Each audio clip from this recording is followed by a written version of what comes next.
stand for the rendition of the national song.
Now we ask that you remain standing for the invocation by National Youth Ambassador Reniqua Proctor.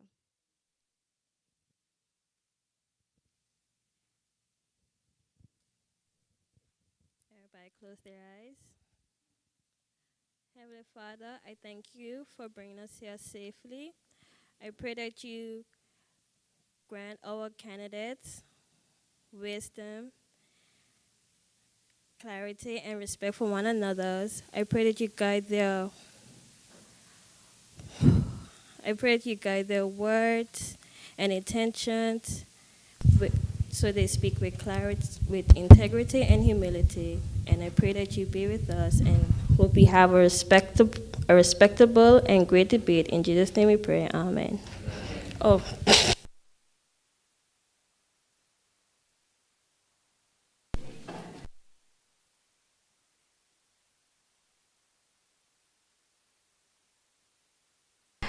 Nominees contesting the upcoming 2025 elections will be given a chance to debate several areas of sustainable development. These debates seek to allow candidates to appeal to young voters and express their plans to achieve sustainable development nationally. The 2030 Agenda for Sustainable Development, adopted by all United Nations member states in 2015, provides a shared blueprint for peace and prosperity for people and the planet, now and into the future. At its heart are the 17 Sustainable Development Goals, also known as SDGs, which are an urgent call for action by all countries developing in a global partnership. They recognize that deprivations must go hand in hand with strategies that improve health and education, reduce inequality, and spur economic growth, all while tackling climate change and working to preserve our oceans and forests. Welcome once again for another edition in the National Elections Debate Series. Our focus in this moment will be District 5, where we have the running candidates, Mr. Devon Carty, representing the Anguilla United Front, Mr. Merrick Richardson, representing the Anguilla Progressive Movement, and Mr. Aristo Richardson, representing the Anguilla Reliable Team. Our sponsors this evening are the Government of Anguilla, Flow, Titanium Audio Visual, Milestones, and 5-Star Media. This evening, our moderators will be Ms. Davia Gomes and Mr. Nestor Brooks. With that being said, I now hand over to our moderators. Thank you.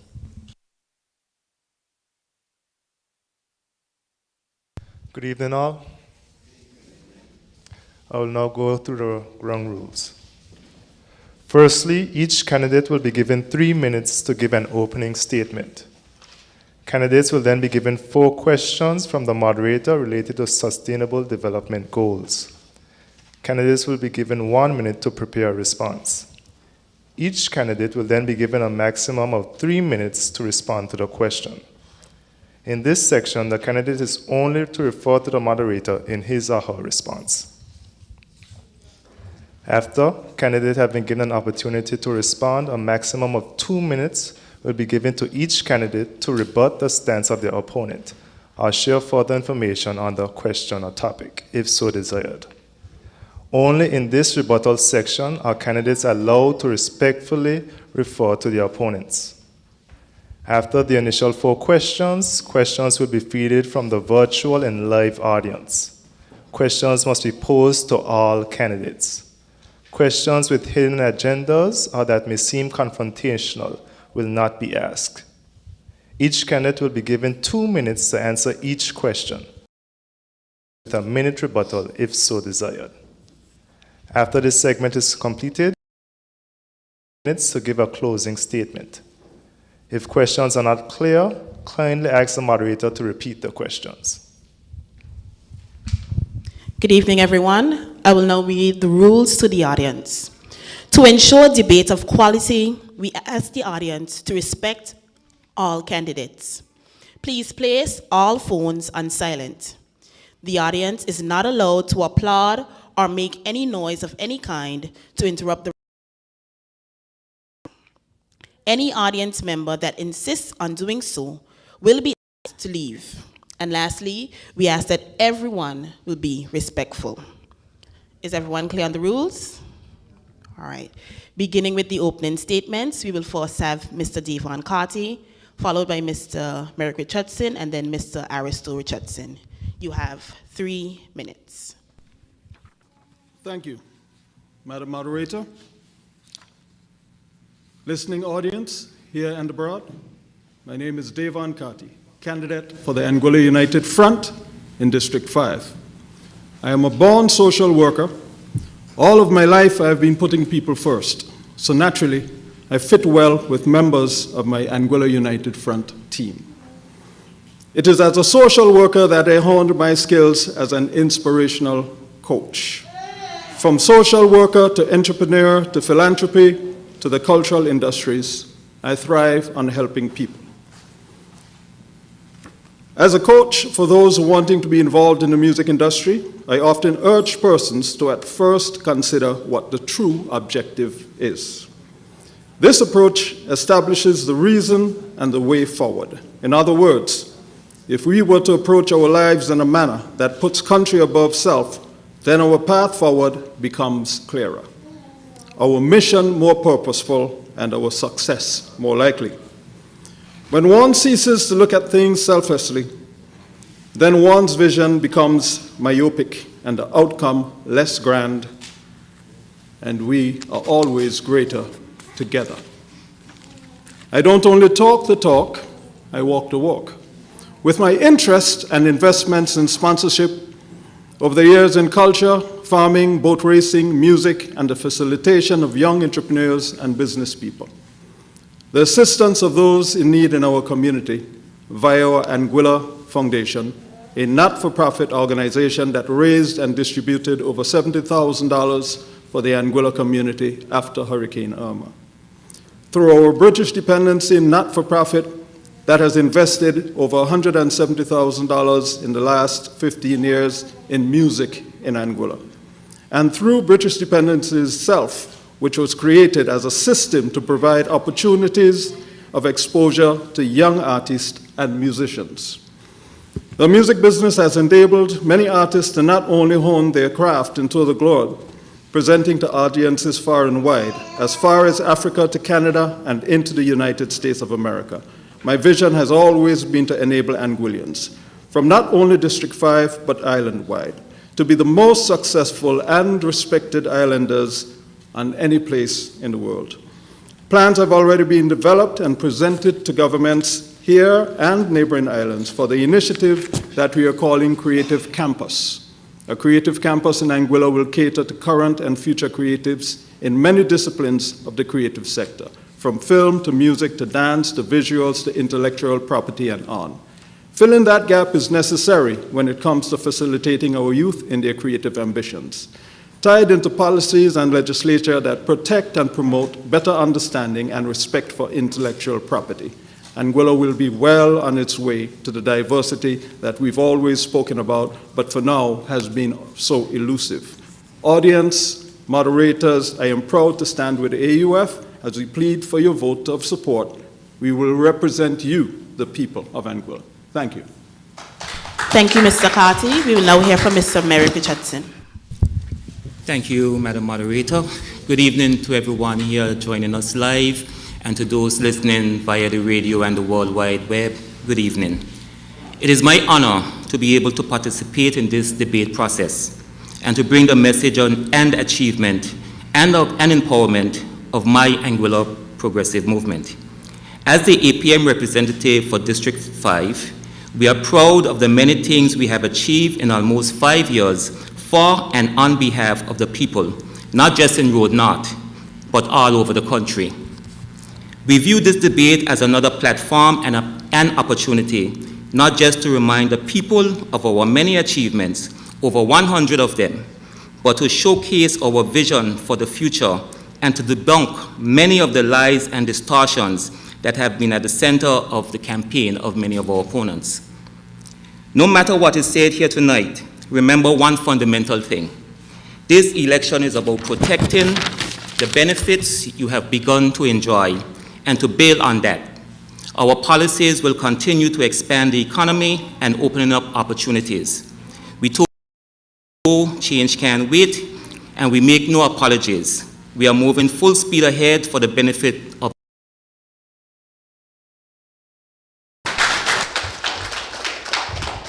Thank you, Mr. Richardson. We will now hear from candidate Aristo Richardson.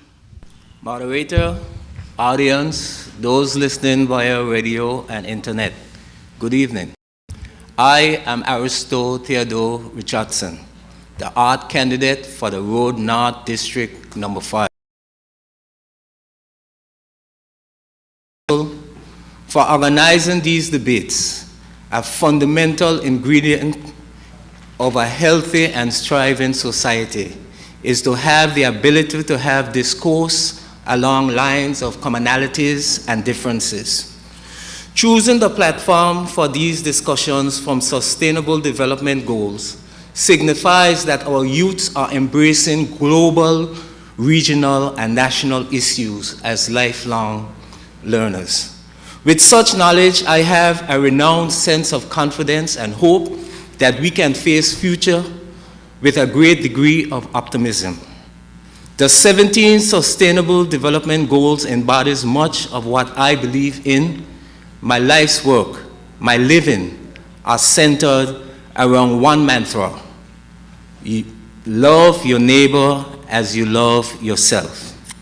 I have always engaged my will, my time, my energy, and resources to making sure that the hungry are fed, that the naked are clothed. It is my decision to enter into politics, not for my own personal gratification.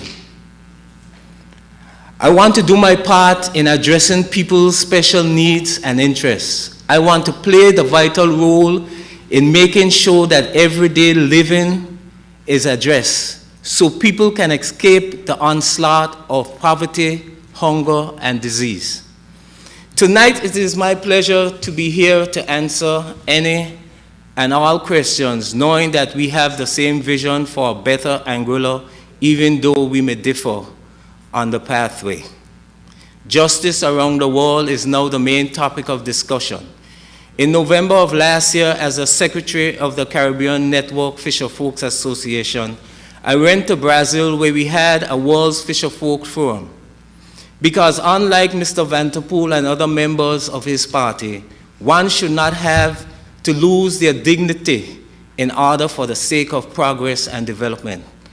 So all over the world, the small-scale fishers and the indigenous people of the lands were being pushed aside for development and progress. Tonight, I am happy to be here as part of this debate with two young men, one as a schoolmate and the other is the godfather of one of my children. But tonight, it's about country, it's about my district, it's about my people, it's about representation, and it's about who you can trust. Thank you.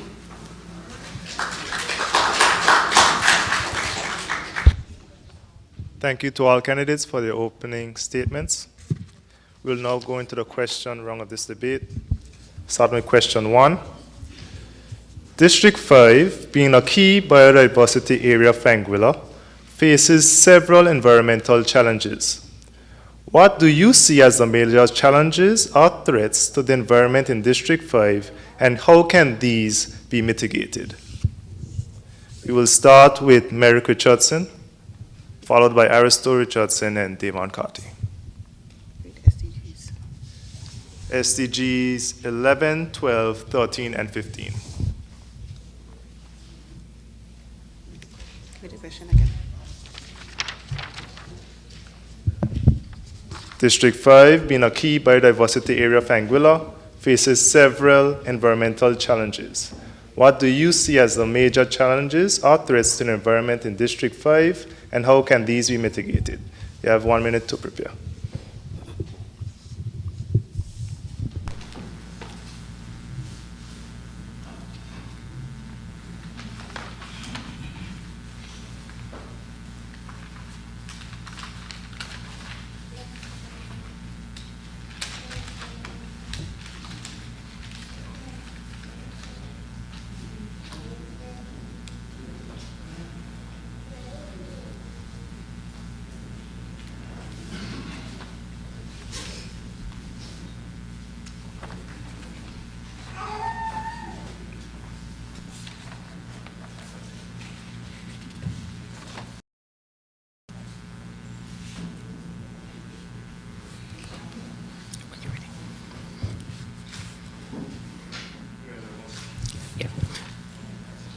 Thank you, moderator. Biodiversity area. We are home to the sandy ground salt pond.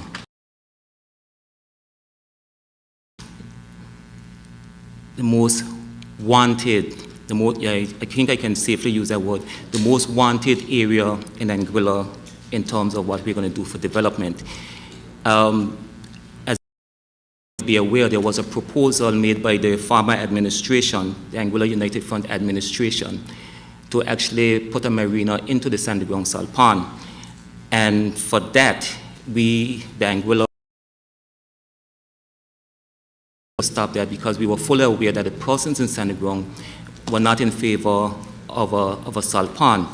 So when it comes to the salt pond, the greatest threat is not anything outside, it's humans when it comes to the sandy ground salt pond. I'm from the village of North Hill, and those of us who are familiar with North Hill, there's a cliff at the back of North Hill. To look from the seaside or look from, even from the land side, areas that we used to walk as children is no more. The hill is falling in. That's also affecting the village. Those of us who are old enough would remember Hurricane Lenny, and when it came through to sandy ground, the hole it left at almost divided sandy ground, a deep hole.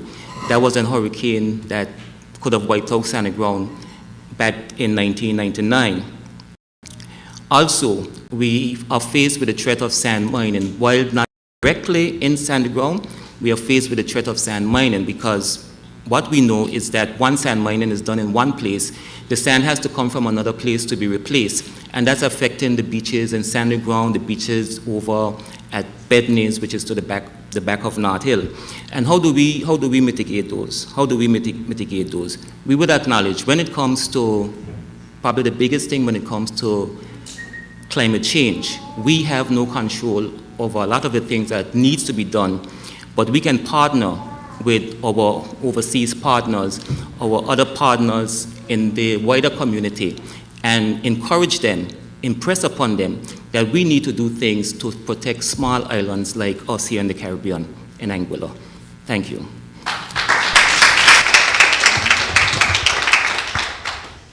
All right, thank you, Mr. Richardson. Mr. Aristo, you'll be up next. I'll repeat the question. District 5, being a key biodiversity area of Anguilla, faces several environmental challenges. What do you see as the major challenges or threats to the environment in District 5, and how can these be mitigated? SDGs 11, 12, 13, and 15. Thank you, moderator, for the question. Sandy Ground, in especially, is a village, low-lying village. And if we are paying attention to the news, you'll be hearing that there is a lot of earthquakes. And from earthquakes, there's a threat of tsunamis. We had one just a couple days ago. And so in Sandy Ground, we need to have discussions about tsunamis. We need to have tsunami trainings, because in the event that there is a tsunami coming towards Sandy Ground, the speed at which they comes at, sometimes you don't have time to evacuate too far. And right now, there are a couple buildings in Sandy Ground that are 3 stories. And these buildings can be used once we have the permission from the owners to be able to use them as safe havens in terms of tsunamis approaching Anguilla. Biodiversity, we have the pond again, as the minister so rightly said, that there are many proposals for the pond to be used as a marina. However, it is not a welcome thought to the people of Sandy Ground. It's not a comforting thought. So, under no circumstances, the Art Party would be encouraging anyone with a proposal for a marina in the Sandy Ground pond. As we have food, as one famous radio announcer would have said, coined the phrase, grow what you eat and eat what you grow. Plant a seed and let it grow.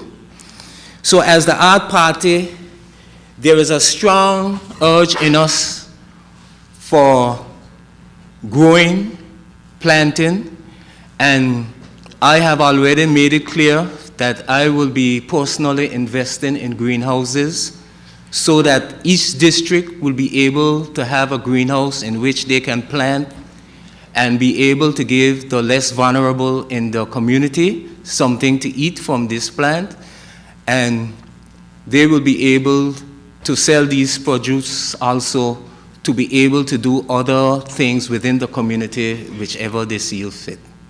Thank you.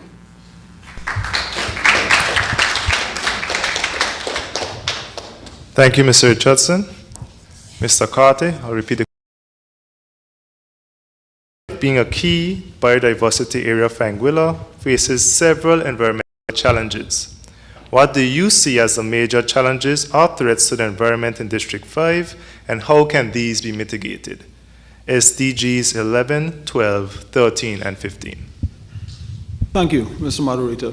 First, we acknowledge the importance of the population in Sandy Ground, the residents, who have strongly spoken against any development for a marina in Sandy Ground. I agree with them 100%, because Sandy Ground is a sandbar. It is a very, very fragile ecosystem that is always under stress from populations, as well as beach erosion and threats during hurricanes or tsunamis. The decision not to put a marina in Sandy Ground is critically important because it is at that point when we understand the power of the people to speak out against what it is they want. And the AUF is 100% behind the people of Sandy Ground in their fight against a marina. We will move on, and I'm a scuba diver, and I understand and have seen the destruction of the reefs in Anguilla and the depletion of fishing stocks in Anguilla. These must be taken into consideration. The AUF will consider policies that make the importance of marine diversity and marine parks come to the forefront so that we protect our food sources and our populations. I'd also like to point out that both North Hill and Back Street Sandy Ground are surrounded by very fragile cliffs. We have to look at not only beach erosion, but also erosion from weather. We've got to protect our trees and, again, protect the populations in these areas. And, again, the AUF is completely people-oriented, and we will find that in conversations with people and respect for people, not only do we solve problems, but we also find answers. Thank you.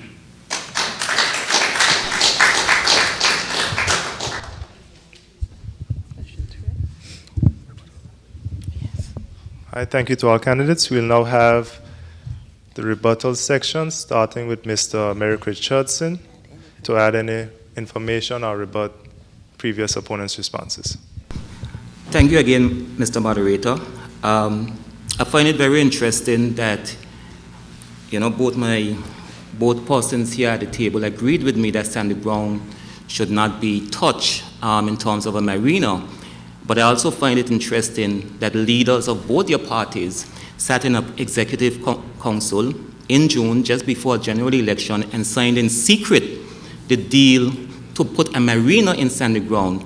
This marina, this was only discovered when we came into office and was blindsided by this agreement.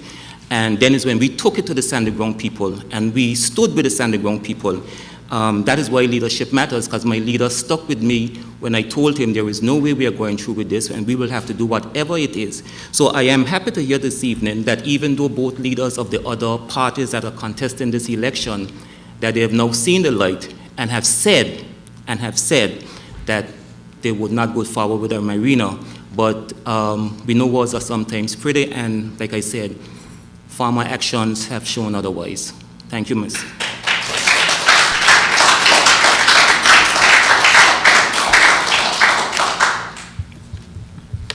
Mr. Aristotle Richardson, your response, additional information or rebuttal? Whereas I am not privy to the information that he had speak about of the signing of documents concerning a marina in Sandy Ground, I would like to say that Anguilla is based on tourism.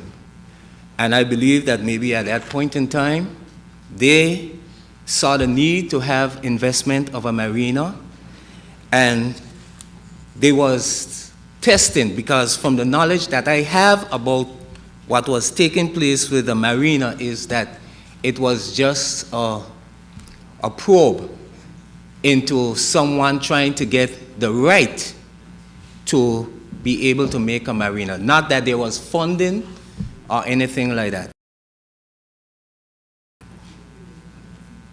It is not what you intend to do that may be the problem, because you're doing the thing, but once the evidence has arrived, after the process has been taking place, and they found out that it would not be suitable for Sandy Ground, it is whether they pursue with it then or not.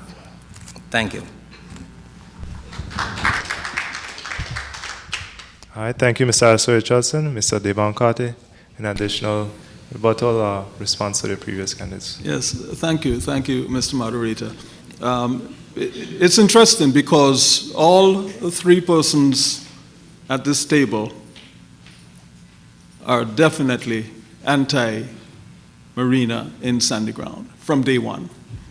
No one can claim that either Devon Carty, and I've never heard of Mr. Richardson, or Mr. Richardson being pro-marina. But I was in the circuit long enough to hear all of the discussion, so Mr. Richardson's Merrick argument that his party was anti-marina is decidedly false. When members of the APM were arguing for a marina on the basis that it would do good for the economy of Anguilla. I rest that there.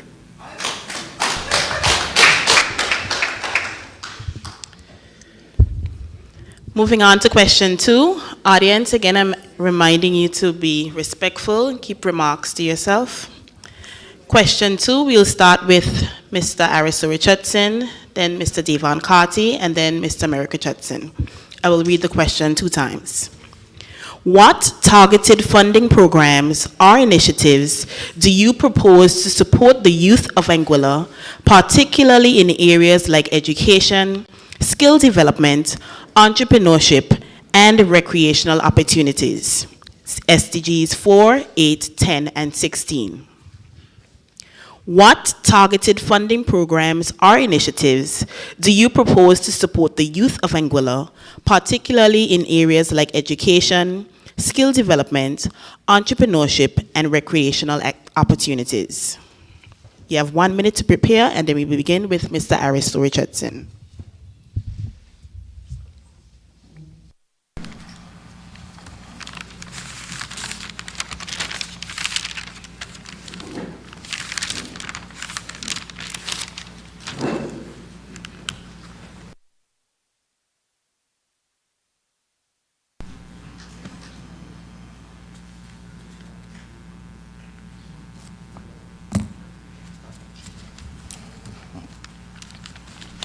I'll begin.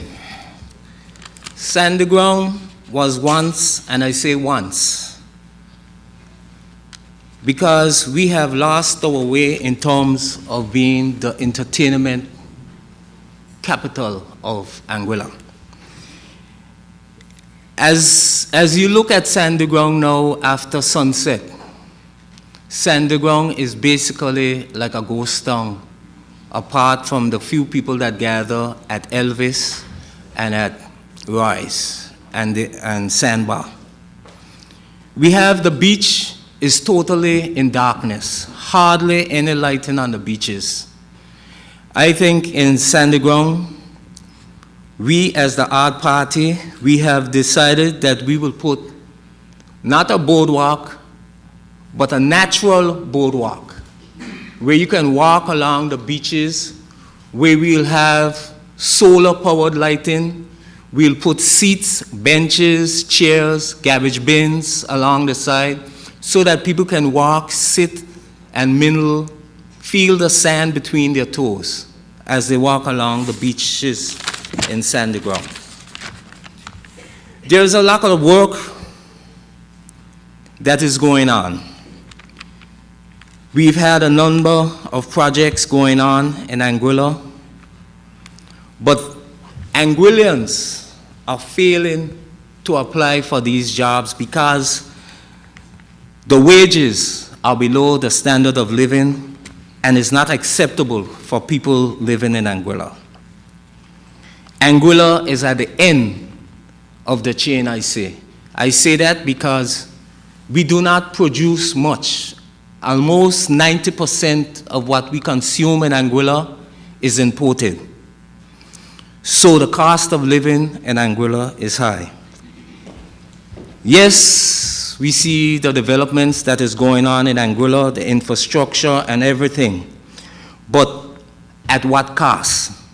When we have ministers of government before being elected saying that being hit by a devastating hurricane and then faced with a pandemic, Anguilla has signed an agreement which is basically selling the birthrights of Anguillians for a bowl of soup and a morsel of bread.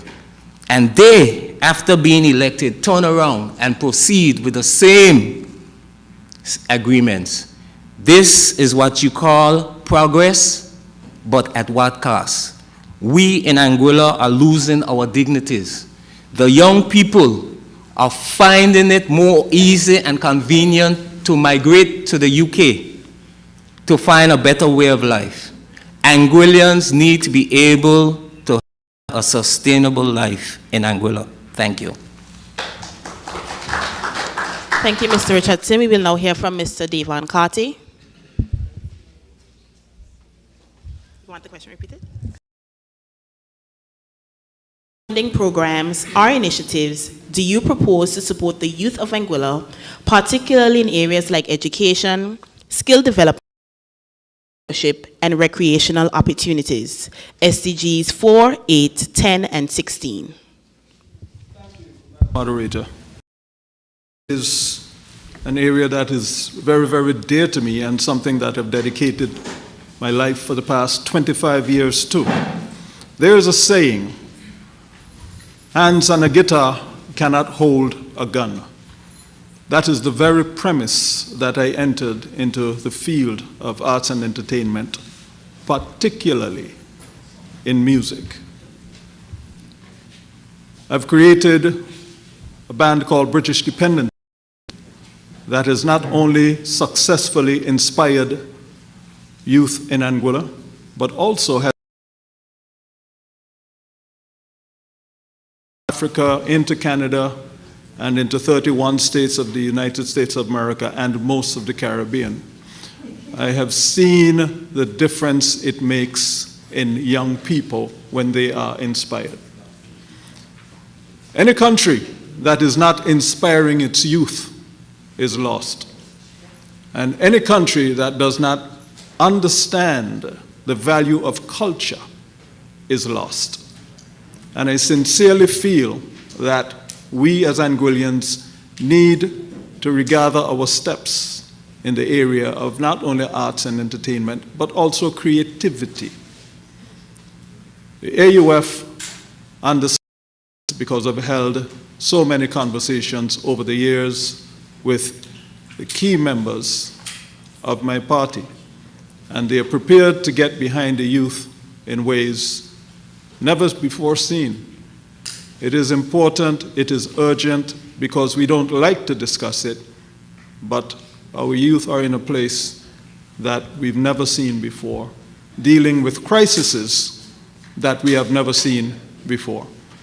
So I am very well invested in our youth, very well invested in bringing together what it is they need to discover their entrepreneurial skills, always supportive of what our youth are trying to accomplish. And I would beg every single political party, regardless of who it is, to understand that if we are not prioritizing our people, if we are not prioritizing our youth, then the future of Anguilla is not secure.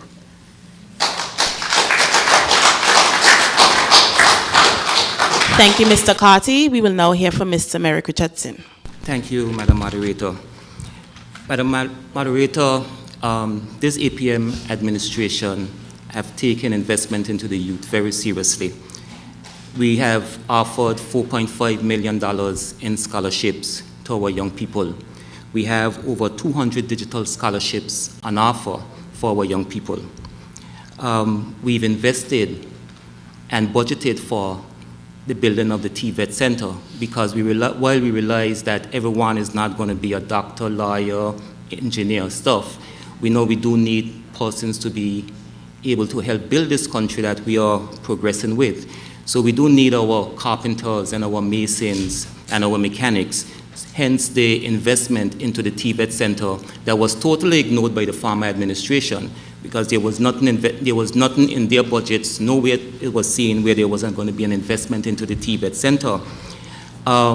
We also have ongoing programs through the Department of Youth and Culture with our Get Set program.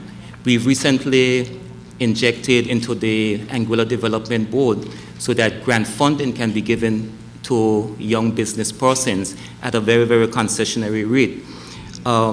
In Backstreet South Hill, we are already in advanced stages for a green space that persons, young persons and older alike in this case, can make use of.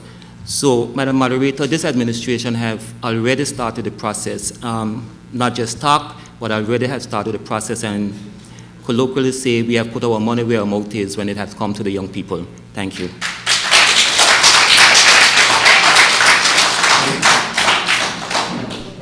Thank you, Mr. Richardson. Mr. Arisa Richardson, you have 2 minutes to add any information or rebut.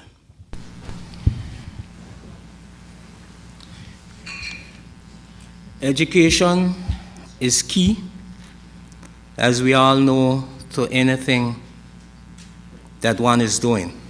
Skills and development.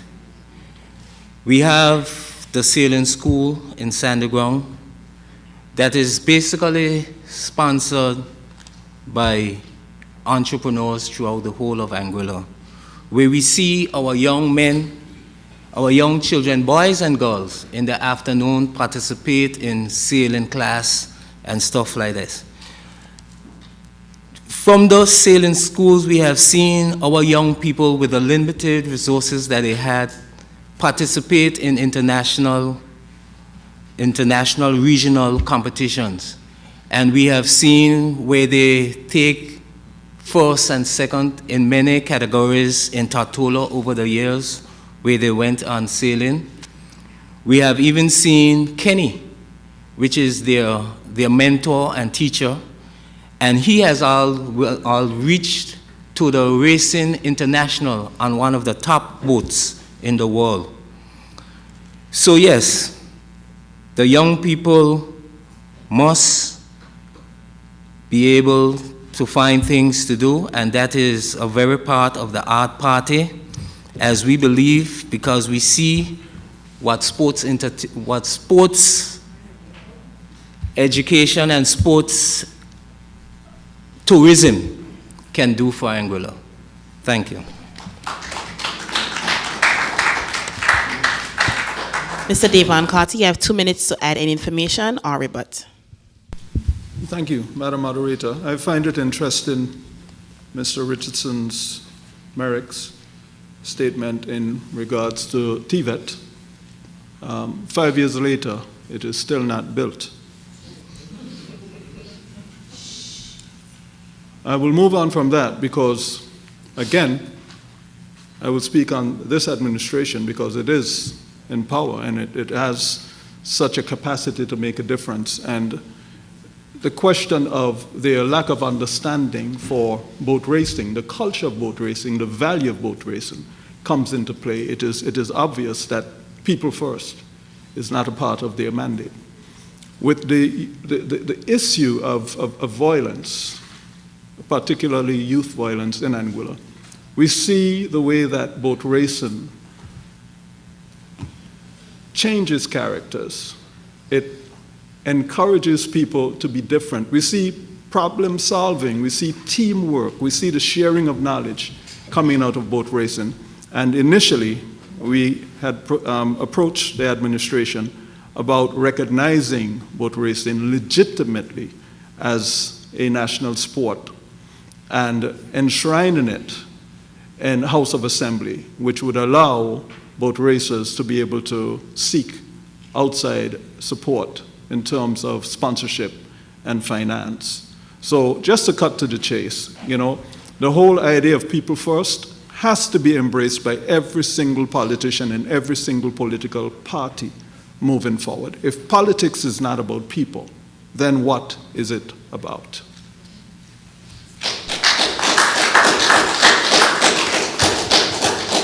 Finally, Mr. Merrick Richardson, you have 2 minutes to add any information or rebut. 2 minutes. Thank you, Madam Moderator. I always find it interesting when there's a calypsonian by the name of Undertaker. He sang a song a few years ago, When the Shoe's on the Other Foot, because of sat in the Honorable House of Assembly and heard that things could not have been done between 2015 and 2020 because there was the banking resolution, there was Hurricane Irma, which is why things couldn't have been done. This administration, we came into power with a bankrupt country, was able to turn the finances around. So while my lawn colleague, Mr. Carter, is saying 5 years the TVET Center has not been done, but Mr. Carter is also forgetting his administration left an unfinished Campus Q that this administration had to invest $17 million into to complete, which is why we could not have completed the TVET Center at the exact same time. But now that we have put ourselves on a more solid footing, we are in the process, and like I said, anyone can get the 2025 budget, they can read it, where funds have been allocated for the building of the TVET Center. Thank you.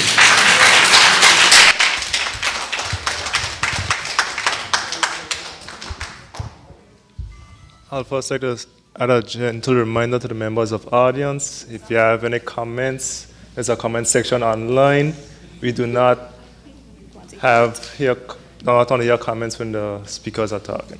All right. Also, if you have questions for the candidates, you can give them to Mr. Armani, Ms. Melissa. You'll be receiving one question to deliver to the candidates at the end of this debate. All right. To continue, question 3. Given Anguilla's current tax structure, do you think that the universal social levy is beneficial? SDGs 1, 8, and 9. We'll start with Mr. Aristo Richardson. I'll repeat one more time. Sorry, Mr. Merrick Richardson. Given Anguilla's current tax structure, do you think that a universal social levy is beneficial? We'll be starting with Mr. Merrick Richardson. Mr. Moderator, I started the first question, so I think if we are going in order, it should be Mr. Carty. Thank you. Sorry, Mr. Carty, be started. Please. Audience, please keep your comments to yourself. Thank you.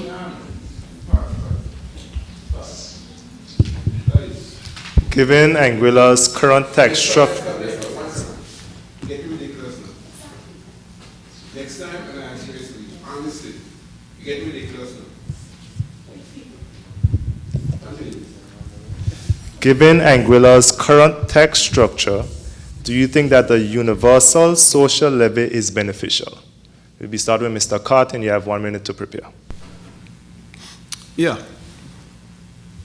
Given what Anguilla is going through right now with GST, we do have to reconsider where we are in terms of taxing the citizens of this country.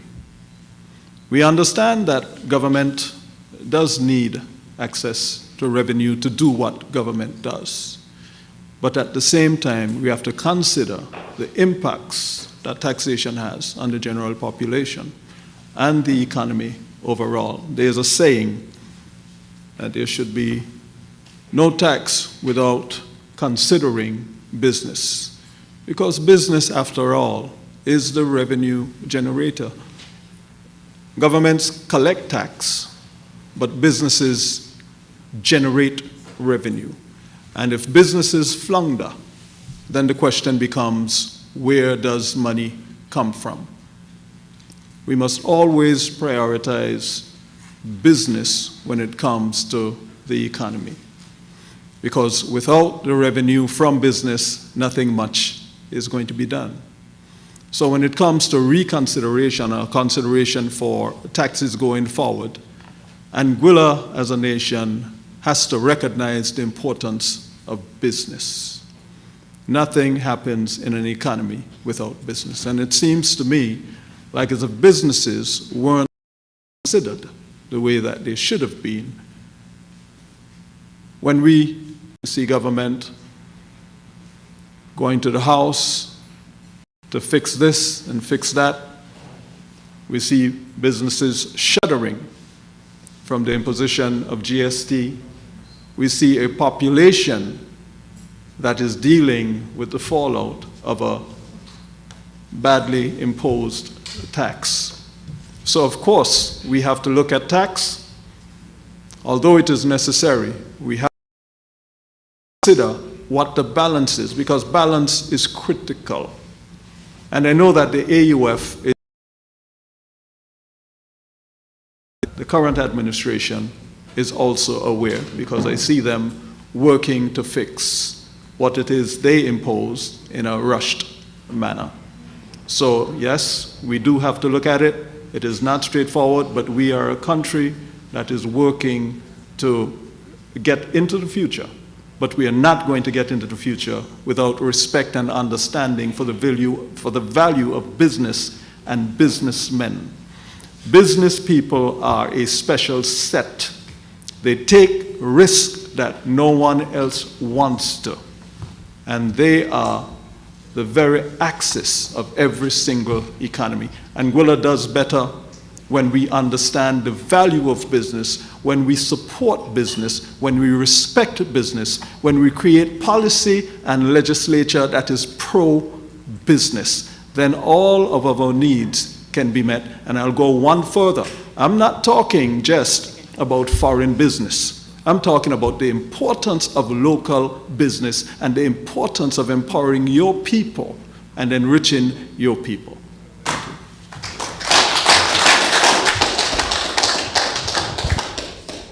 Okay, I'll now repeat the question from Mr. Merrick Richardson. Given Anguilla's current tax structure, do you think that a universal social levy is beneficial? SDGs 1, 8, and 9. Thank you, Mr. Moderator. I'll start by saying taxes are important because taxes is the only way government have of raising revenue. Government don't have any other way of raising revenue other than through taxes. When you look at a tax like the universal levy, that tax is essentially a payroll tax. So that tax is based on what you earn. If you earn $10, 3% comes from you, 3% comes from the employer. And I'm stressing that it was about universal social levy because I saw that the discussion was going into the GST tax. And I just wanted the audience listening to be aware that the question is about the universal social levy and not about GST tax. With that said, we've also taken the step, this administration, to remove taxes like property tax. A tax that we considered was an unfair tax because depends on where you live, the size of your house, you were taxed unfairly. That was a tax that was imposed and the increases were laid on by the former administration. So we removed that tax because we realized that's an unfair tax. Now, like I said, the universal social levy in its current state could be considered one of the fairer taxes because it's everybody pays a percentage. It's not a fixed amount, it's not high, it's not low, but it's there as a percentage for everyone who works. Also, when I said earlier that taxes are important because government have services that no revenue comes from. We have to collect the garbage, our policemen have to be paid, teachers have to be paid, our fire service needs to be in tip-top shape. Our road maintenance. This administration just made an investment and budgeted $1 million for CCTV. Those type of investments, there's now money coming in from them, but they need to be paid, they need to be maintained, and that's why a tax like the universal social levy is an important tax. Thank you.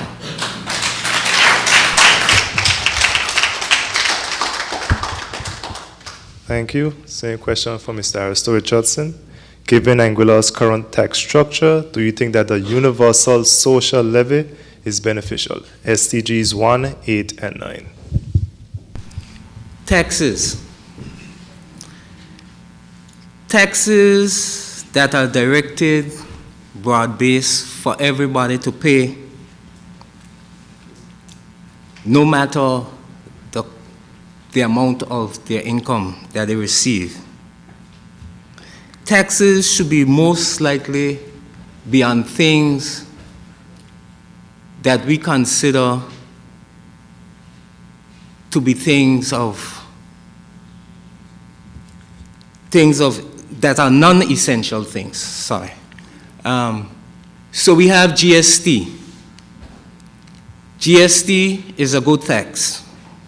The problem that the art party has with GST is that there was taxes on food items, things, and you heard our leader speak many times that taxes should not be on anything that goes into your mouth.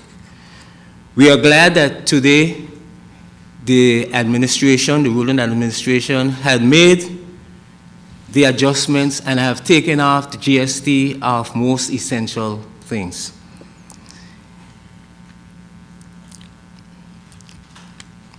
We have today, we're saying that taxes, but there can be investments. And you hear of the President of America now wanting to go to Dubai to seek investment for America. And our party leader had also had contacts with people from that same region for over $500 million to invest in Anguilla. Could you imagine having that sort of investment in Anguilla where the people of Anguilla would not have to pay tax to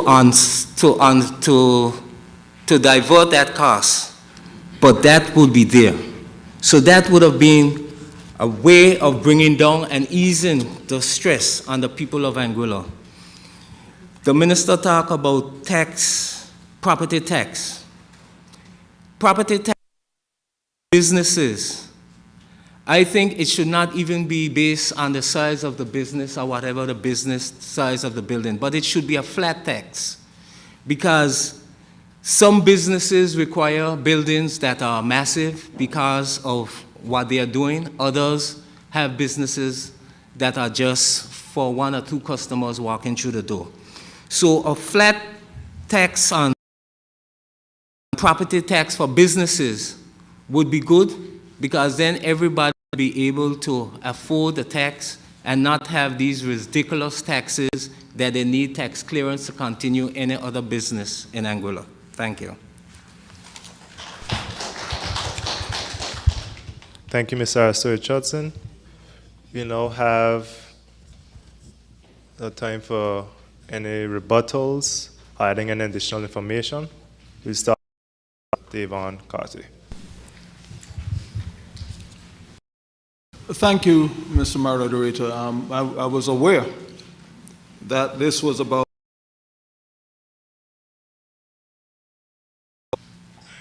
it's a tax. There's no separation. It is literally whether or not you can afford it and how it is impacting you that matters.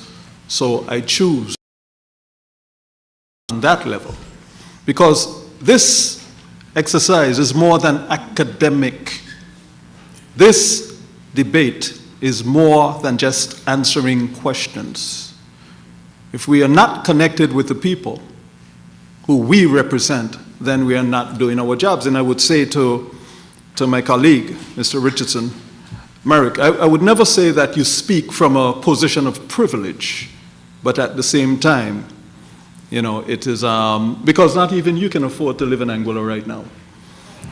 But we have to be real, you know, and the people are struggling. The people are struggling. That is real. And we can sweep this under the rug if we choose to, but the truth is that at some point in time we have to face this. This is not how you develop a country, by putting this sort of pressure on your people. This is not where you prioritize concrete over people. Real progress is in your. And I just wanted to make that point clear so that nobody feels I was confused about universal levy versus GST. I'm speaking from the perspective of being on the street and how they feel, understanding the difficulties in life. And no one can deny that, because I see the current administration trying to react to the damage that they have done. Thank you.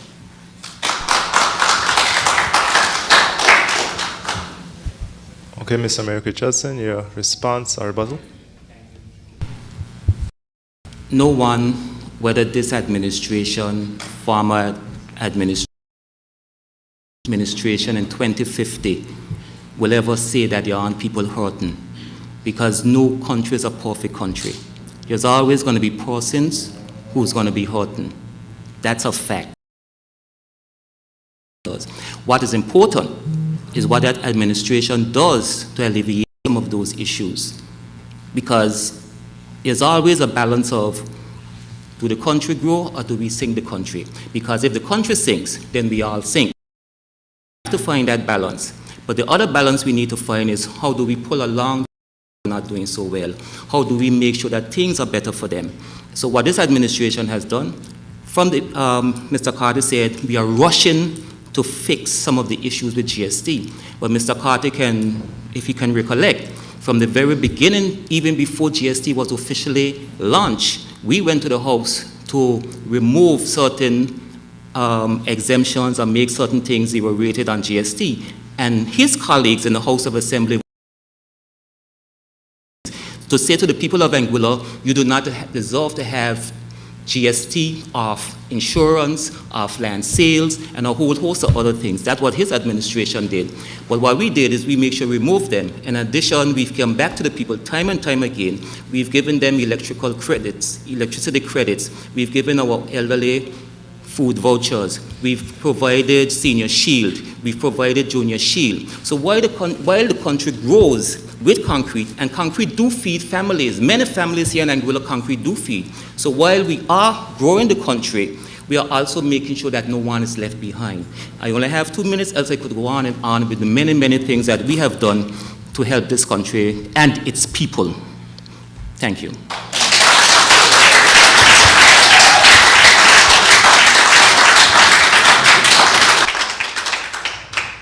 Mr. Aristo Richardson, your response or rebuttal? I will join in and say that Anguilla population is a population of 15,000 people. And I will say blatantly that this government was a government that was only concentrating on crunching numbers. Therefore, if they wanted to raise $100,000 from 15,000 people, they were not considering the effect that will have on the 15,000 people. It seems as if they have just followed the information given by big European countries, not realizing that those countries are dealing with millions of people and not thousands of people. So you can imagine if they said that a tax of 5% would be good to impose on the people of Anguilla to raise that amount of money. Yes, that 5% would have to be charged, because in England it would only be 0.5% to raise that amount of money in the same period of time. No one in Anguilla is against paying taxes, because taxes is what is used by the government to meet their demands, to pay salaries and do every other thing. But the rate which this government has asked the people of Anguilla to sacrifice over the past 5 years has been totally inhumane. Thank you. Thank you to our candidates. Before we go to question 4, just remind the audience that we have an open question available to all audience members. That's online and in person. Also, we have food and drinks on sale on the outside if anyone is interested. By the door. Question 4, we will start with Mr. Merrick Richardson, then Mr. Aristo Richardson, and then Mr. Devon Carty. In light of the growing influx of tourists through Sandy Ground, what are practical ways of leveraging the tourism product to ensure that the communities of District 5 directly benefit from this economic development? SDGs 8, 9, 11, and 15.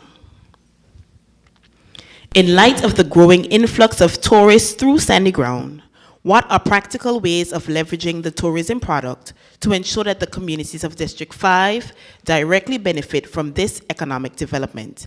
SDGs 8, 9, 11, and 15. You have 1 minute to prepare.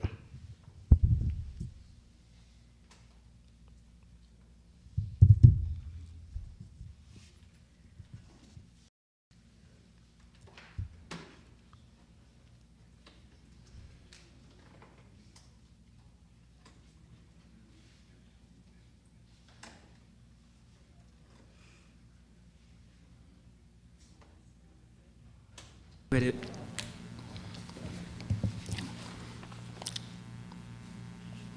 Yeah. Thank you, Madam Moderator. As we know, sandy ground is probably, not probably, and I'm saying that as someone from North Hill, but since a child I've been able to overlook sandy ground and have seen the with our recent endeavors into encouraging small cruises to come into Anguilla, we've seen that influx of tourism, especially walking the beaches during the day. And we have recognized that there's not sandy ground. Most of them do at this point in time catch taxis and go to other places. But we've had meetings already. Mr. Richardson was part of one of those meetings where we were discussing how we can develop the sandy ground through collaboration with the Anguilla National Trust. So we do have a proposal that's coming forward where part of the proposal is also to increase the flock of flamingos. Right now, we usually have more flamingos come into. I remember sitting at this table few years ago, 4.5 years ago in the debate, and saying if you walk around the pond and you happen to, I'm not advising, but you do throw a rock in the pond, you see so much species of birds fly out of the pond. So having that bird watch area, it will be so, so important. Also, we will be encouraging our local residents to get involved, because when these cruise ships come in, like I said, persons do leave the area. So we have to encourage the locals from in sandy ground to get involved and to invest so that they can reap the rewards of the tourist arrivals right at their doorsteps. Thank you.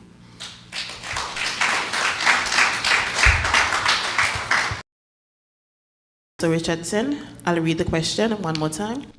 In light of the growing of tourists through sandy ground, what are practical ways of leveraging the tourism product to ensure that the communities of District 5 directly benefit from this economic development? SDGs 8, 9, 11, and 15. Sandy ground, again, a place that offers much opportunities for the people. We can have more gift shop stalls, we can have more bistros, and we can have definitely more water sports.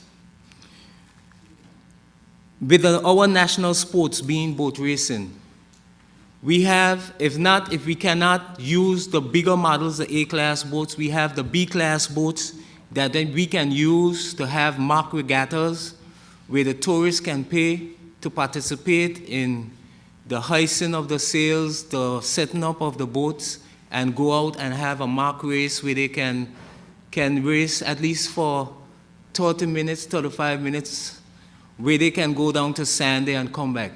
I am sure that this will be something that can be done and is easy. We have the big mega yachts and jet skis is their toys. Now, all jet skis do not have to run through the harbor. Create like they have in St. Martin. You can have buoys to direct their way to the shore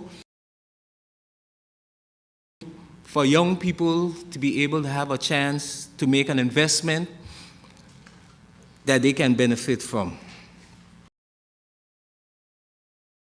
About the pond, I had presented to one of the AUF candidates, our representative, many times back, about proposing an area around the whole of the pond, where there would have been 3 or 4 places where you would have been able to stop as lookouts to do bird watching and stuff like that. And this area could have been used for walking, exercising. The children would have had areas where they can go and play hopscotch, skipping, because you know sandy ground still is a small area in landmass, and the children has no playing field within the village itself. And this would have given them an opportunity where they could have been able to go and participate and exercise in the afternoon. On those parking lots, we could have do food fairs for the village. Villagers could have do and have fish fries and do other activities to be able to create and generate some money. Thank you.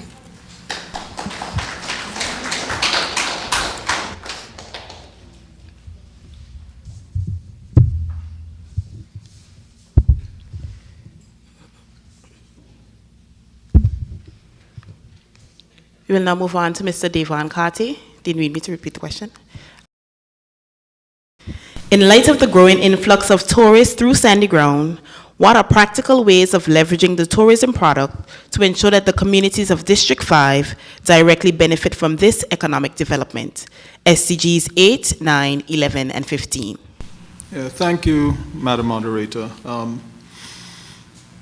Sandy Ground is a barometer economically.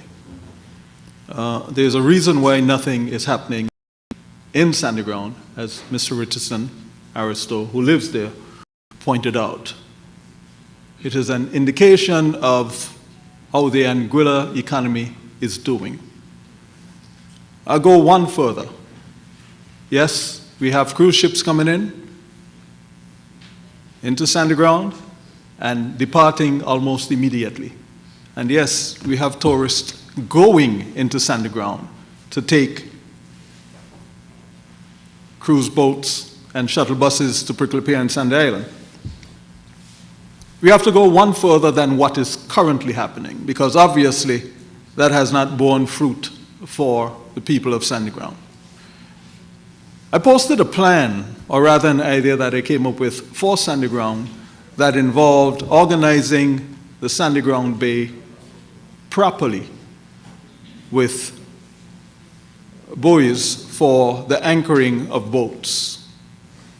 If this is done, and when it is done, because the AUF will do this, we can see the emergence of a yachting visitor to Anguilla in numbers that we don't currently see, because with moorings, or rather along with moorings, the addition of fuel, so that Anguillians are no longer driving to the top of a fill in 55-gallon drums with gasoline or diesel and driving them down into the bay. Potable water for boats that need to replenish their supply.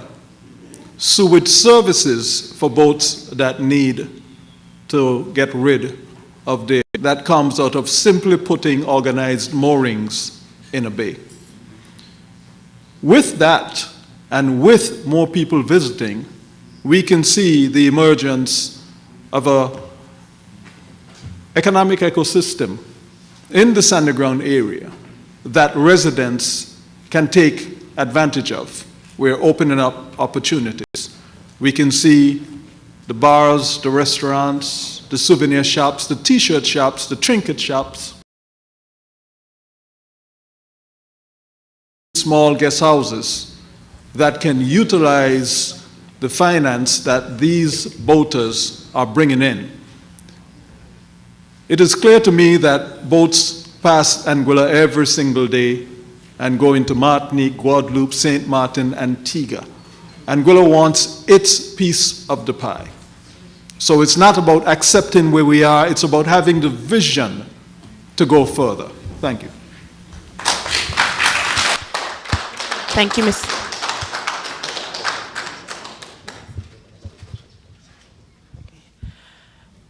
Before we go into additional information or rebuttals, we are asking the audience or anyone online, you can send a question to ask our candidates this evening. Mr. America Johnson, you have 2 minutes to add any information or rebut. Thank you. Mr. Aristo did mention about jet ski, about the jet skis, and I'm happy he did remind me that we have already done the jet ski legislation, and Mr. Carty also spoke about diving earlier, and we have put a whole dive policy in place. So I was happy that both of them reminded me of those things, because when you're part of an administration that have over 100 things done in their first 4.5 years, it's hard to remember everything when you're sitting here. So I do thank them for reminding me of that. But I think we are all in agreement. We are all in agreement here at this table that Sandy Ground itself can benefit from the many tourists that are passing through its shows. And all of us do have our different individual plans to make sure that Sandy Ground do prosper from those tourists. Thank you.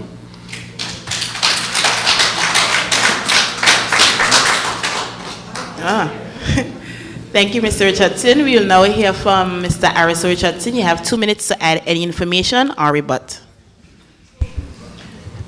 I have made many posts on Facebook concerning boats, charter boats that are leaving from the St. Martin, coming to Anguilla and collecting guests, tourists from Anguilla and carrying them out on their trips. I can understand that if it is a possibility that Anguillians do not have the size boats that is needed to carry the amount of passengers that is required so that they all can be on one boat, that there can be room for this to happen. But I've seen too many times boats that are smaller than some of the boats that we have here in Anguilla are coming from neighboring islands to make charter trips in Anguilla. I can clearly remember my cousin, Gotcha, had been charged and fined for picking up tourists in St. Martin, bringing them to Anguilla, and carrying them back on the same day. It is illegal for Anguilla charter boats to do their trips in St. Martin. And I don't find it fair that charter boats from St. Martin can come to Anguilla and be able to do day trips from Anguilla. We need to address this and address this as soon as possible. Thank you. Thank you, Mr. Richardson. We will now hear from Mr. Carty. 2 minutes to add any information or rebut. It is really a wider systemic issue of lack of business and investment in Anguilla by Anguillians. It is no easy task to create, establish a business, and I have a huge amount of respect for anybody who dares open a business in Anguilla. This is not a secret, the struggles of the charter boat and cruise boat entities, and yet they play a vital role in serving Anguilla and Anguilla's economy. Again, it is a systemic issue of disrespect. It is a systemic issue of Anguillan administrations having more respect for foreign entities than for our own business people. We have to change our mentality. We have to change our approach if we are going to be successful. There's absolutely no way that we can continue our same levels of GST expectation when businesses are floundering. There's absolutely no way that Anguilla can develop into the future when our business community is disrespected and struggling. And it is really a matter of legislature and policy that encourages not only investment by foreign entities, but investment in our own people. Thank you. Thank you, Mr. Carty. That brings us to the end of our 4 questions. We will now have a question from the audience.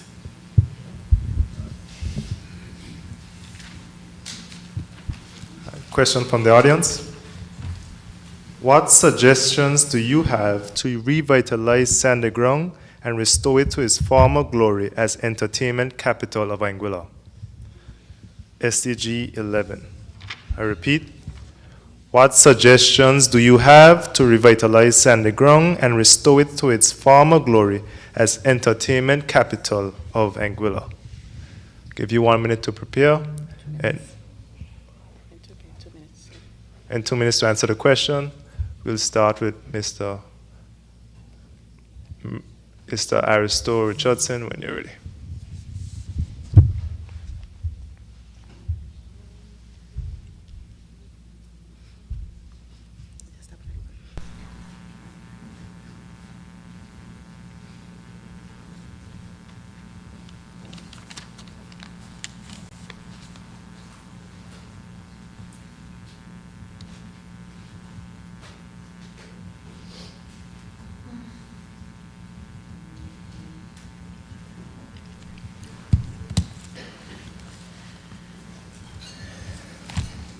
Thank you.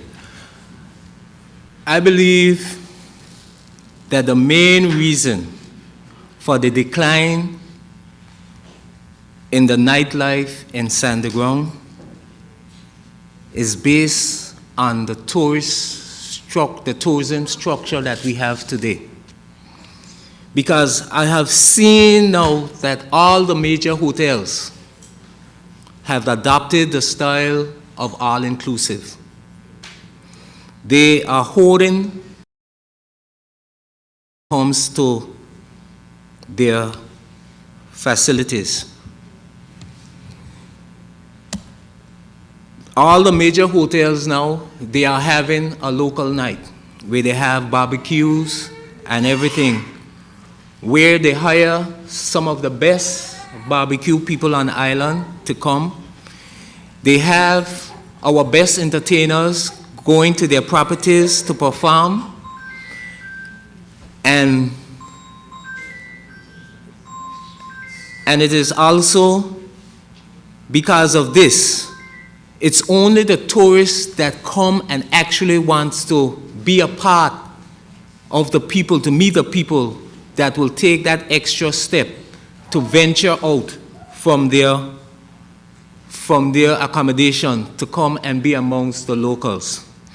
I honestly do believe that the larger hotels has capitalized on the recent gun violence and stuff that we had throughout this island, because as you can see, they all have beefed up their security, and I believe that they are personally selling their properties as a safe haven.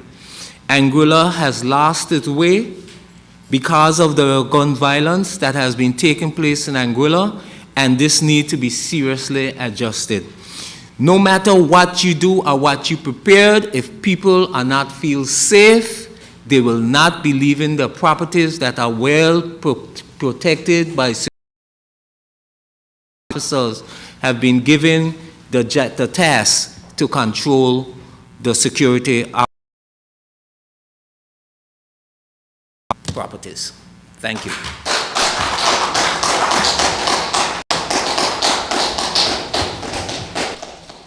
I repeat the question for Mr. Carty. What suggestions do you have to revitalize Sandy Ground and restore it to its former glory as entertainment capital of Anguilla? Sandy Ground is ready and waiting, Mr. Moderator. Again, the issue is a lack of understanding of not only business, but culture. We don't understand the value of culture. And sometimes it just gets placed in a position of entertainment. It is more than that. It is beyond tourist and into the pride of a people. That is what culture is. And spaces must be provided and respected, because not only is it beneficial, it is beneficial for the nation overall. Culture is what takes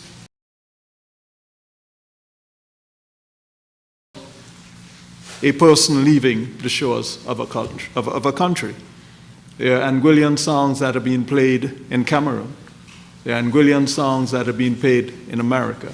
There are Anguillan songs and Anguillan artists that are global. Sandy Ground is where Anguillians can hone their craft because where our population goes to exhibit and enjoy. But it all again comes down. And government and governments in general need to understand the value of culture and the role it plays in our society. So bringing back nightlife in Sandy Ground is not government. It is about government facilitating and allowing and supporting and not pulling the rug from under businesses with their policies and their legislature. Thank you.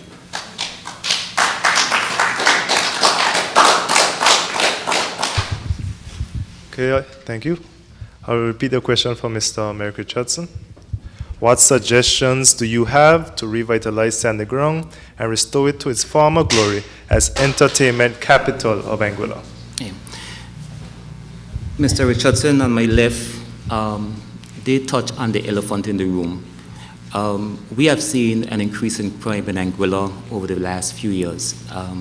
No one is putting their heads in the sand when it comes to that. I firmly believe persons don't feel as safe and as comfortable going out, hanging out and liming like they once used to before. That's without a fact. I've spoken with persons, many persons have said this to me. So what we have done as an administration, we have gone the extra step of increasing our police force. We have police station down at Sandy Ground so that there can be a full-time presence of police. TVs, those are things we have put in place to try, those are just the first steps to try to make the country safer. We've recently opened the call center so that emergency calls can go through quicker in terms of if there's an emergency, because we know when persons are hanging out, they're liming, they're partying, alcohol is in their system, things can happen. So all these are things that are important in making the country safe. And I do believe we are on the right path to making this country safe. We are not there yet, but we are on the right path to making this country safe. So with some of these measures that I've just mentioned before, once we do grasp them and continue on that path, we will see Sandy Ground restored to its former glory. Thank you.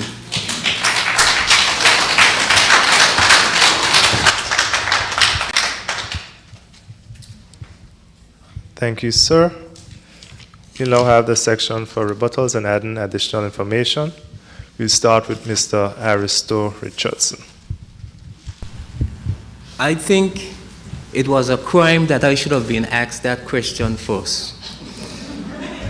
And I say that because if I didn't take up that train of thought, because I am a critical thinker, I believe my two colleagues would have been there boasting what you can do for entertainment in Anguilla, what needs to be done. You understand? But because I'm a critical thinker and because I have a business in Sandy Ground, I understand. Because no matter what was happening after the gun violence started, at 6:30, as soon as the sun set, it's one big party at my grill spot. And as that sun starts to set, it's just like somebody say, and in less than 10 minutes, the streets of Sandy Ground is empty. It has nothing to do with the properties or anything to deal in Sandy Ground. It is the gun violence that, I believe, was orchestrated by not having a police boat. They dismantled the police boat, the police station in Sandy Ground. They destroyed, they sold the patrol boat. We had no patrols in Anguilla for the past 10, 15 years. It was a setup for Anguilla to fail. Thank you.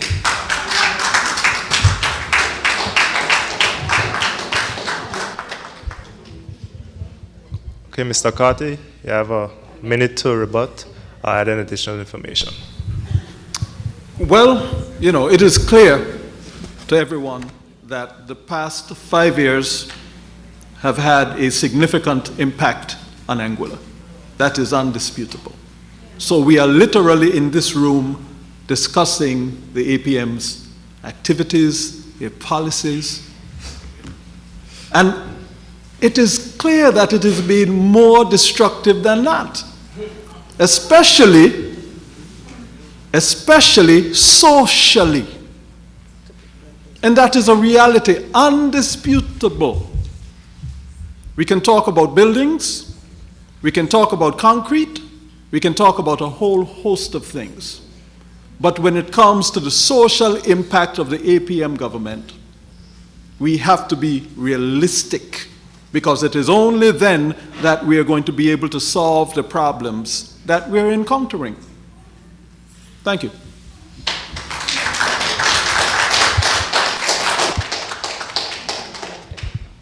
Okay, Mr. Mary Richardson, you have 1 minute to rebut or respond to the previous.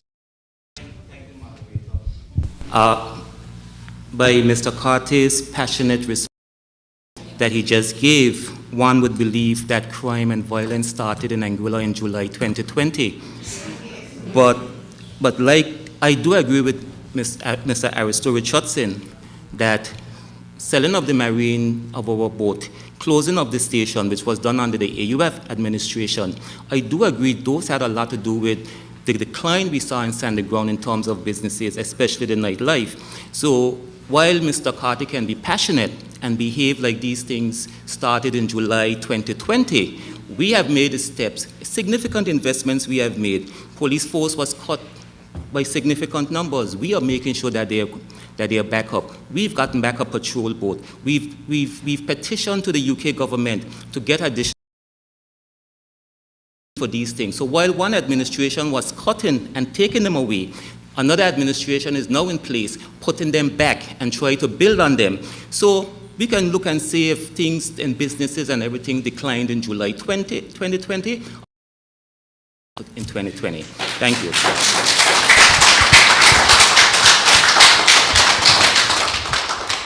Thank you, candidates. That brings us to the end of our questions. We will now have closing remarks. You will each have 3 minutes to bring your closing remarks, and we will start first with you, Mr. Carty.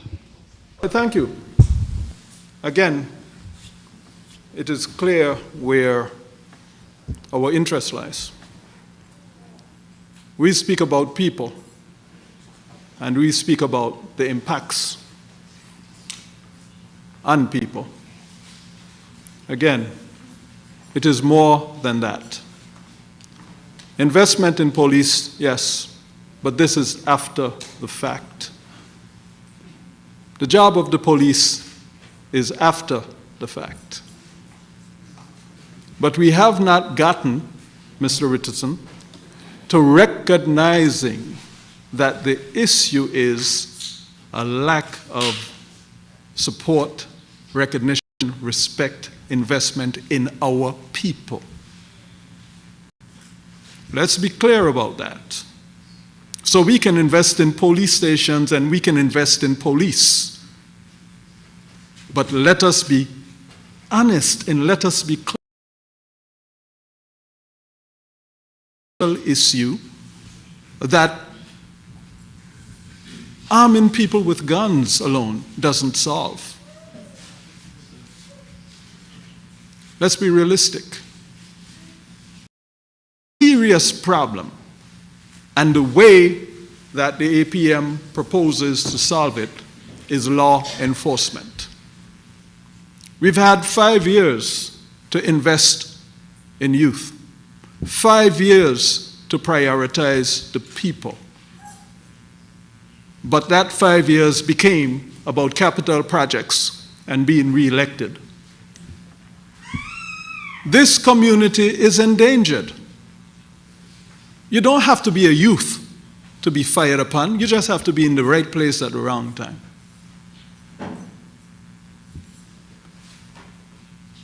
I love this debate and I love this room. I love this room because at the end of the day, we are all Anguillians. Nobody here bleeds any yellow blood or blue blood or green blood. We are 13,000 people with the most significant and atrocious problem that we have ever seen, and this government refuses to tackle it.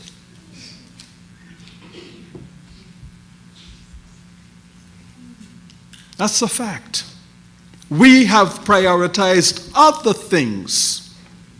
Now, I'm not saying that it is an easy problem, but I'm saying it is not going to be resolved just with law enforcement. There's a different approach and a different mentality that we need as a country, as a nation, and as a community. And I will propose that the AUF stands ready to tackle all of these problems head on, face on, and resolutely. Thank you.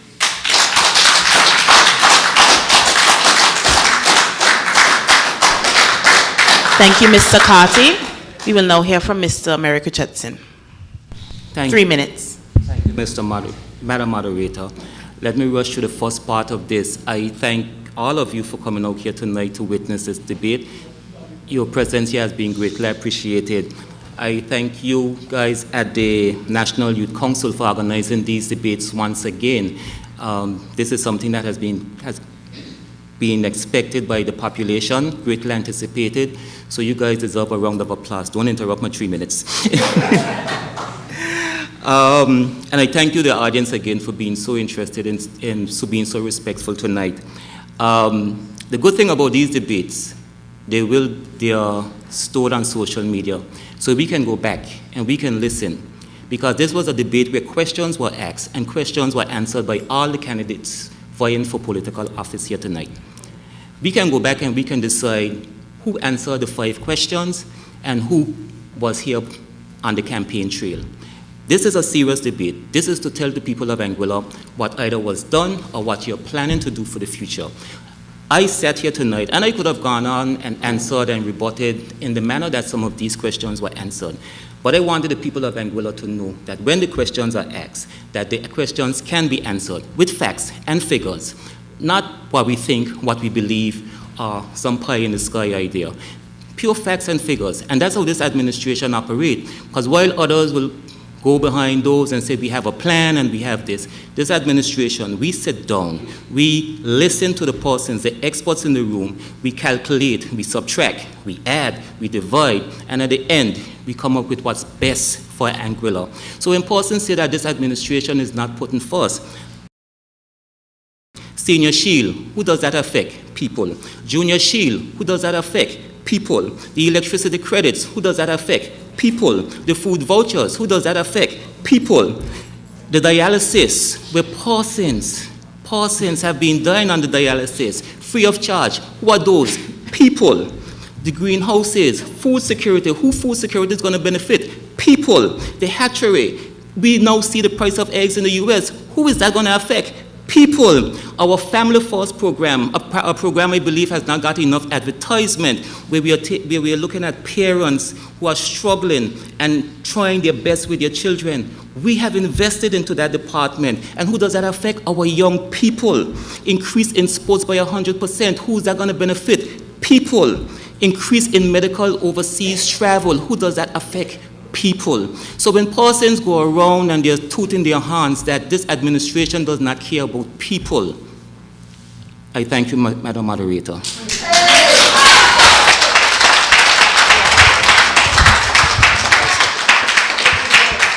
Thank you, Mr. Richardson. We will now hear from our final candidate, Mr. Aristo Richardson. You have 3 minutes. Again, I would like to thank the youth, the national youth, for organizing these debates. I would like to say that this is my first time into the arena, and I have made some contact with the community college to do some courses during March, April, May, to help better prepare myself for this upcoming election. I also made preparations to have some shirts and things which I was planning to make my deposit during the 14th, 15th of this month. So with a quick election, all those things are through the door. But I would like to say tonight that I am a critical thinker. And being a critical thinker means that you have to adapt. And we are here, and we are going forward. Tonight, during the debate, you will see that some people have the facts because they are in the way of being known. I, however, was not privy to these things because we ourselves was prepared to do a major campaign in March. That said, I would like to say that in my heart, I pray that as these deliberations continue over the rest of the night and the next days, that we be drawn closer and embrace the hallmarks that makes a great nation. May Anguilla, which is my only sanctuary and which will be the only sanctuary of many of us, unlike others that has places that they can run to, America, England. I born here, I live in here, I gonna die here. So I will make sure that whoever is staying here with me will be able to live at peace and comfortable in Anguilla because I ain't going nowhere. The Art Party is a party of love. We are caring and we are compassionate people. We put the interests of everyone above finance, above economics, above everything. The well-being of my fellow brothers and sisters is what I'm concerned about. That has been me all my life. My mother, Alma Richardson, I can always remember, even though we cannot find food to eat the next day, she will bake and she will be giving food to the people in the district. We are loving people. Thank you and good night.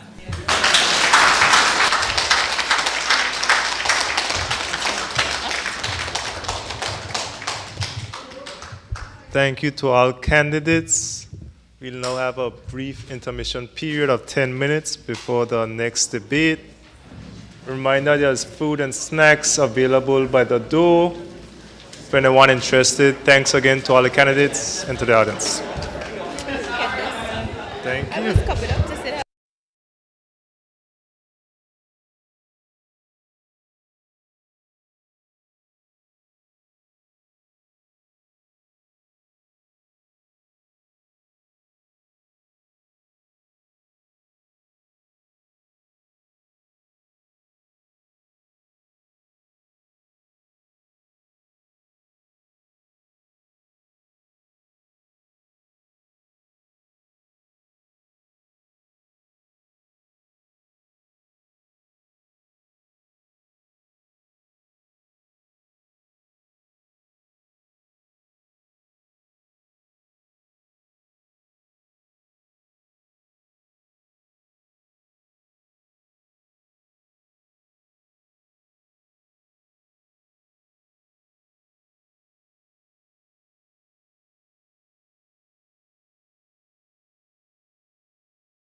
Can I please have your attention? Good evening once again to those who are just now arriving. We will now proceed with the second debate. Nominees contesting the upcoming 2025 elections will be given a chance to debate several areas of sustainable development. These debates seek to allow candidates to appeal to young voters and express their plans to achieve sustainable development nationally. The 2030 Agenda for Sustainable Development, adopted by all United Nations member states in 2015, provides a shared blueprint for peace and prosperity for people and the planet, now and into the future.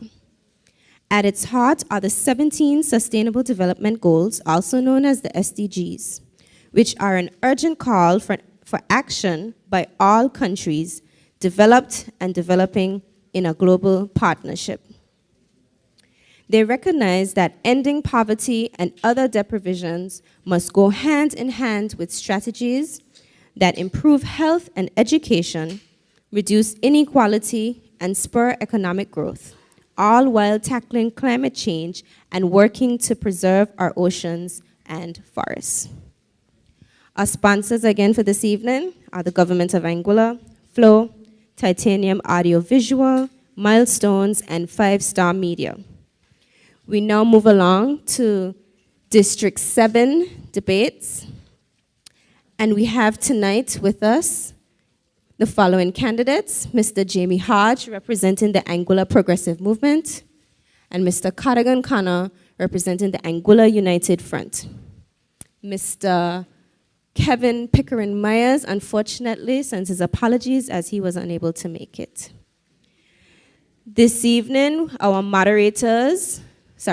this debate, our moderators will be Ms. Davia Gums and Ms. Renika Proctor. I will now hand you over to the moderators. Thank you.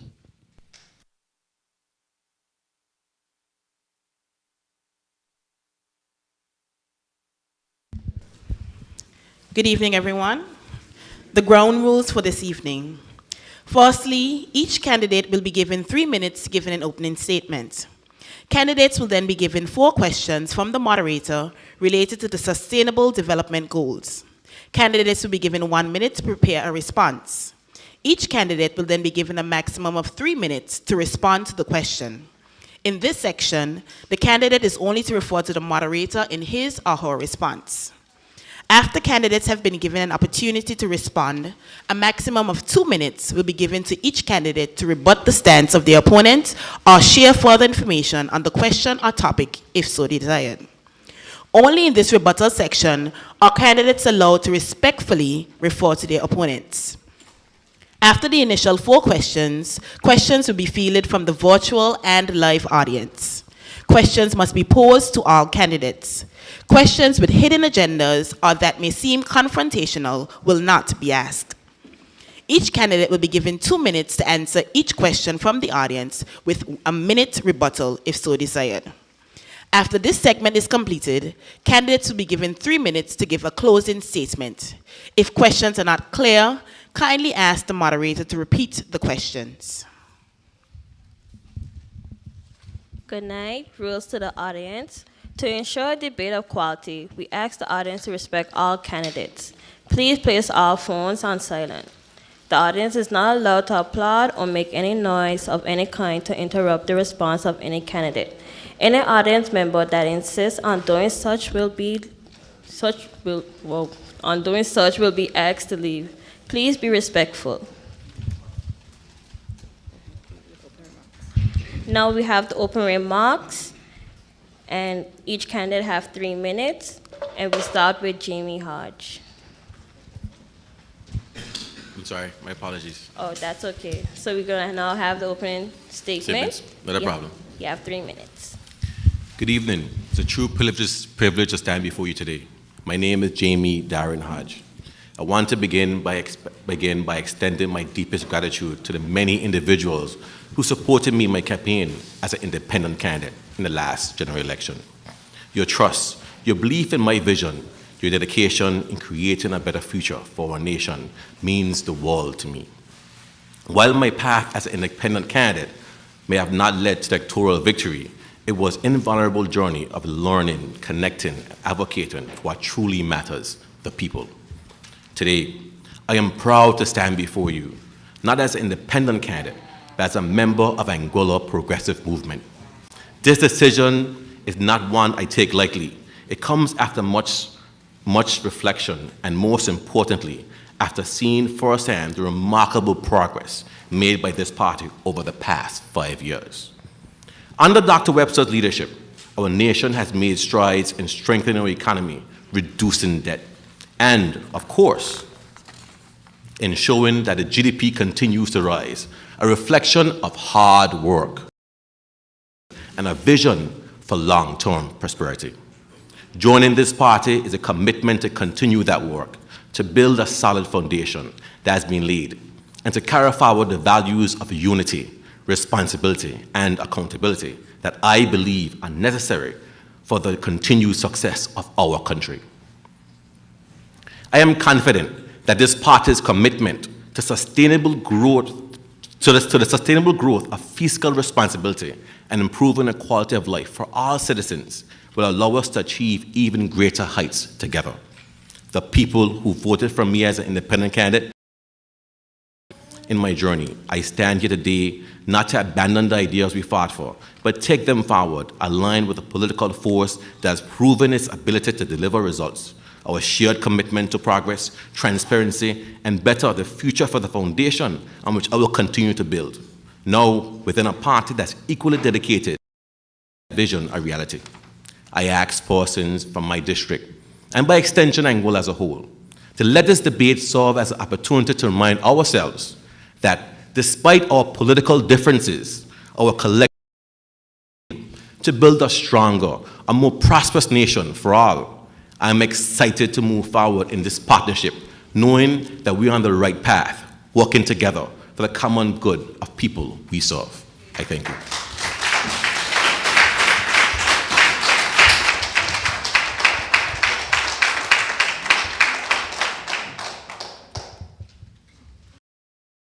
Hannah, you have 3 minutes. Thank you, Madam Moderator. Good evening, my fellow Anguillians. I want to begin by expressing my gratitude to our moderators for guiding this evening's discussion,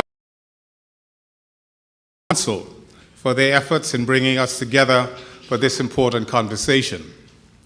To everyone who are tuned in through other platforms, thank you for being part of this dialogue. I also want to acknowledge my esteemed opponent. I look forward to a respectful and constructive. It is an honor to be here tonight as we discuss the future of. I come to this table as someone who was born and raised in West End, someone who has dedicated my life to this community and this country both on and off the field. From my early days at West End Primary School to my professional cricket career and later in the House of Assembly, I have always believed in the power of hard work, determination, and teamwork. As a young man, I left to further my education and pursue a career in cricket, which led me to represent Hampshire County Cricket Club and ultimately contributed to the youth cricket development back home here in Anguilla, where our cricketers went on to represent the West Indies at the highest levels, at on the 15s, on the 19s, A, B, and senior level. In 2015, I was honored to be elected to the Anguilla House of Assembly, where I worked tirelessly for the people of District 7 and Anguilla as a whole. As Parliamentary Secretary for Tourism, Sports, Youth, and Culture, we saw Anguilla ranked as #1 destination in the Caribbean, Bahamas, and Bermuda for 4 consecutive years, an achievement that would not have been possible without a strong, dedicated team effort. I have always believed that our greatest asset is our people. And as your representative, I have worked hard to ensure that Anguilla remains a place where opportunity, culture, and community thrive. Whether it was restoring boat racing in Meads Bay or preserving our historical sites, I have consistently pushed for projects to celebrate who we are as Anguillians while working towards a prosperous future. Tonight, I'm here to continue that conversation, to listen to your concerns, to share ideas, and to work together to build the Anguilla that we know we can. A united, prosperous, and resilient island where every Anguillan has the opportunity to succeed. Thank you for your time, and I look forward to what we can achieve together.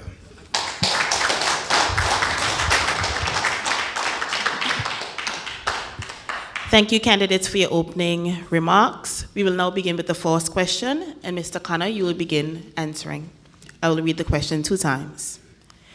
In what ways would you strengthen the infrastructure and expand the human resources in Anguilla to effectively address urgent social issues such as behavioral and substance abuse, ensuring a comprehensive and sustainable approach to improving the well-being of the community?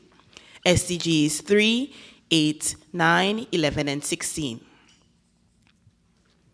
In what ways would you strengthen the infrastructure and expand the human resources in Anguilla to effectively address urgent social issues such as behavioral and substance abuse, ensuring a comprehensive and sustainable approach to improving the well-being of the community? SDGs 3, 8, 9, 11, and 16. You have 1 minute to prepare.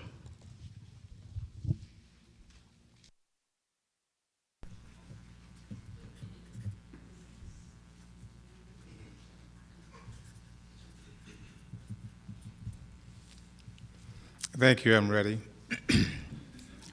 When we talk about the challenges that we face in Anguilla regarding violence, I think there's a pocket of an age group, and it's mainly young people. We could talk about development of any island or country, but we all know that it's the people that matter most. There was a time in Anguilla, when I was growing up, we didn't have much, we didn't need much, but what we did have was that a community that bonded together. We had time for each other. Today, I'm afraid that there are too many mothers who are having to work 2 jobs, not just to have a livable wage, but only to survive, and that's a challenge. How we can actually move forward is I believe that much more needs to be done within communities, community structures. The youth have lots of energy. I could go back to the days when I came back home Anguilla, in the early 90s to help develop cricket in the schools, the sport of cricket in the schools. I was expecting to find that the community was there to give support, but it wasn't. Tourism, I'm afraid, although it brought in more dollars, it took our people away from each other. And especially in my community of District 7, which is regarded as the main source of income, whether it's GST or taxes, into the Treasury, comes out of West End. But when you look around our district, there's not enough that has been reinvested into the youth. And it's not just about West End, it's about Anguilla. That we had the ability to play cricket and other sports going from one community to the next. There are no facilities available to do that. If you live in the valley, it's fine, you've got the park. But we know the challenges that are faced these days, that there's so many youngsters on the outskirts have got a challenge of wanting to be at the park after dark. We have to try to invest, not try. We, as the Anguilla United Front, with our motto of putting people first, is to make sure that every community has the infrastructure in place where people can benefit so that our children feel safe, that our community is bonded together again. And with that, we've got a very good chance of alienating a number of the challenges and issues that are faced. I thank you.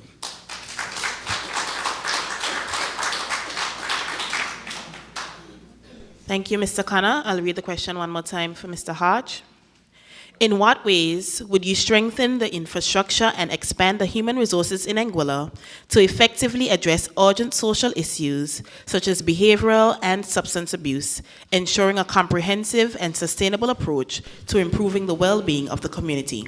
SDGs 3, 8, 9, 11, and 16. You have 3 minutes to respond. Thank you, Mr. Moderator. I appreciate your question.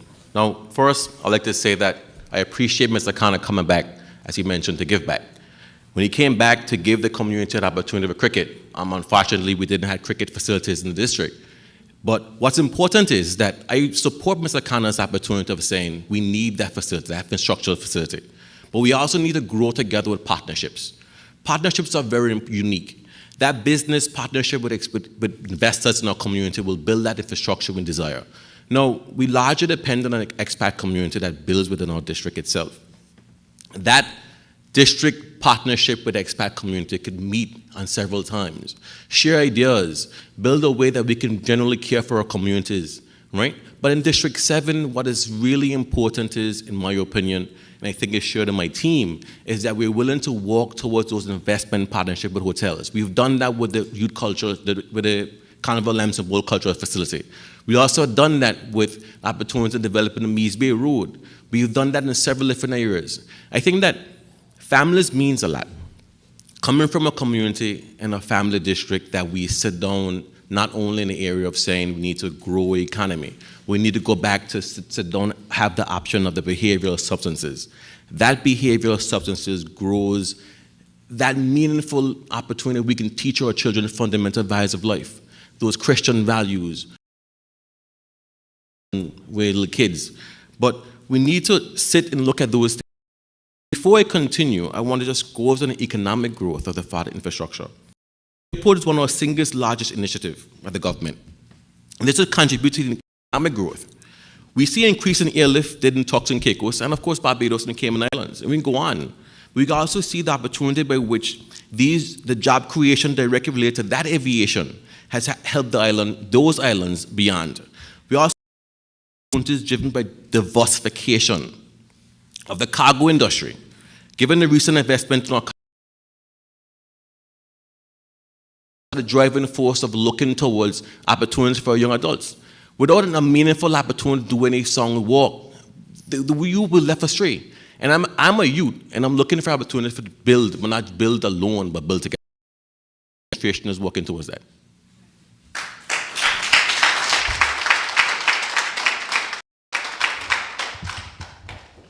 Thank you, Mr. Hodge. Mr. Khanna, you have 2 minutes to add any information or rebut.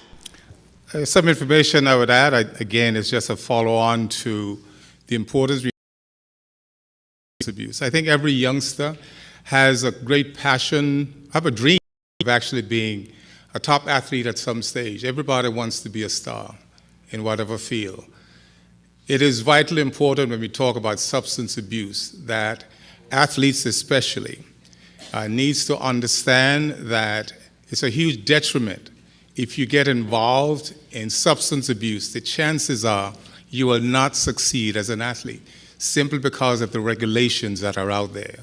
Apart from that, I can guarantee you that anybody who has been involved with substance abuse wish they'd never started, whatever it might be, wish they'd never started, whether it was alcohol or whether it's whatever type of substance abuse that there is.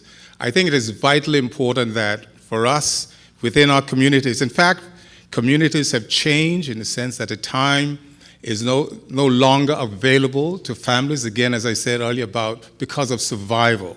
By putting our people first, it means that we as a government needs to put more emphasis in programs and have a number of our athletes or professionals in any way be those persons to help mentor our young athletes. We see it around the world, and no doubt it is something that we can embrace here in Anguilla. I thank you.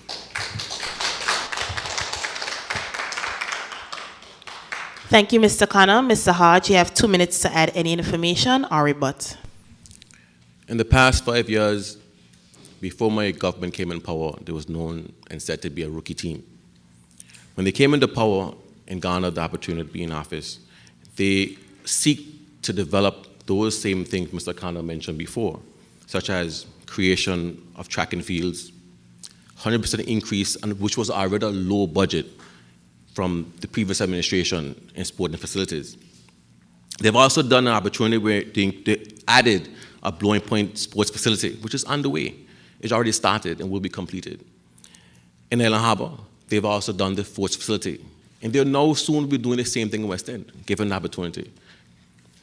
What's important is that my government cares.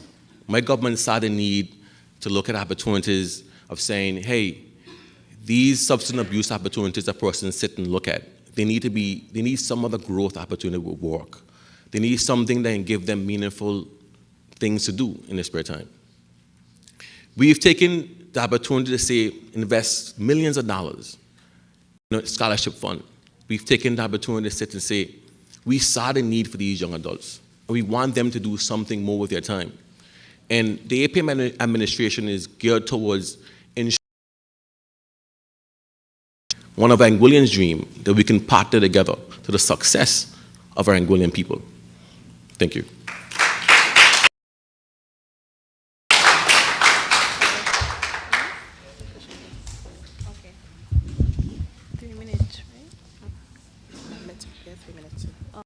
So the question is, it has always been a part of the Anguillian dream to buy a piece of land and buy a house. However, with the high prices of land in District 7, what strategies or policies can be developed to make it possible for the residents of District 7 to own land and build within the district? SDGs 3, 4, 8, and 11. I'll repeat. It has always been a part of the Anguillian dream to buy a piece of land and build a house. However, with the high prices of land in District 7, what strategies or policies can be developed to make it possible for the residents of District 7 to own land and build within the district? SDGs 3, 4, 8, and 11. You have a minute to prepare. Land ownership in West End. What is important to note is that more than 90% of the land in West End is owned by West End people, the residents of District 7. Ownership of that land has been fought and owned and handed down from generations. The struggles that we fought to maintain the ownership of that said land, we've taken the stories to our graves. And we hand that down to our children to let them know the ownership of our lands means something to us. Not just for the development of ourselves, but the development of our people. When you say strategies to put in place, we've already adapted those strategies. We adapted those strategies by ensuring that the people of West End, those proud people, could hold their land for generations to hand down to the kids, grandchildren, and further down to the line of their heritage. Today, my land ownership is owned on the premise of who been handed down from my grandparents. I'm sure Mr. Connor has the same thing. We have not had afforded the opportunity of in 2025 to go out there on those hard struggles to purchase property in our district. We've owned the property which was handed down for us from generations to generations. However, what I'll say is that value in land means a lot to us. It shows the sacrificial opportunities our people did in district to maintain that ownership, despite the challenges, the green dollar that we floated upon our heads. We hold steadfast by the proud people we are to know that we'll hold on to those opportunities to our children, to know that they too can own opportunities in District 7 by holding on to the piece of property that was handed down from generations to us. And for that, I thank my forefathers, because the Cardigan's forefathers as well. I think in this end, we will jointly say that West End people are proud people, and we thank our great, great forefathers for the opportunity to own that land that we now own today. I thank you.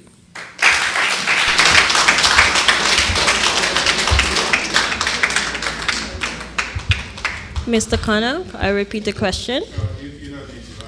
Okay, all right. I got it. You know what I love about this question is you talk about the high prices of land in West End. There was a gentleman referred to as the prophet, name of Ezra Richardson, who back in the early 60s, might have been even the late 50s, said that West End will become the capital of Anguilla. People laughed at him. And you know what? There are a number of people here that would say they only went to West End, not just here, but your parents would say they went to West End one day of the year, and that was August Thursday. We talk about culture. And I'll take this point to thank the Connors family, who have allowed us, whether it's the West-West Committee and the Western Community Improvement Club, the prime piece of land in West End, Neves Bay, between Carama and Blanchard's, they've allowed us to keep the tradition of Neves Bay boat racing alive. The challenge, again in the question about the high prices, not necessarily about the land, as my colleague or opponent, he's not an opponent, he's my colleague tonight, would say that it's a lot of it being handed down. But the difference between building a house back then as the Anguillan dream was the community worked together with the jollifications. So I help you today and you'll help me tomorrow. That, I'm afraid, has gone by and by. And the challenge today is that if you go to buy material, the cost is too great. That's why the Anguilla United Front wanted to make sure that with the GST relief was to be able to have young people or young families who wants to build a home to make it more affordable. If you're struggling to build a house and then have to give the government 13% of that, is that government really supporting you? When you're really struggling yourself to make ends meet. So I would like to think that as we go forward, that the next government, which will be the Anguilla United Front, will go forward to say that they're about putting the people first. And it's not about talk. We could talk a lot here tonight, talk a lot about on the campaign, but we know what happened at the last general election during the campaign. Promises that were made that were not kept. And that is the biggest challenge. So the key in all of this is to make sure that we as a people can see that that Anguillan dream we once had can be restored. I thank you.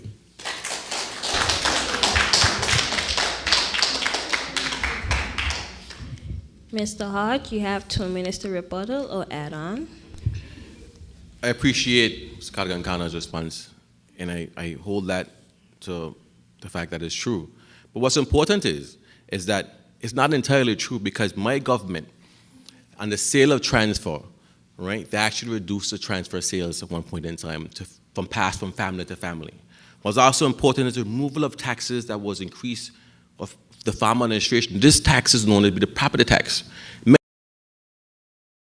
Was not able to pass on land from one to the next due to the property tax opportunity of getting a certificate of good standing.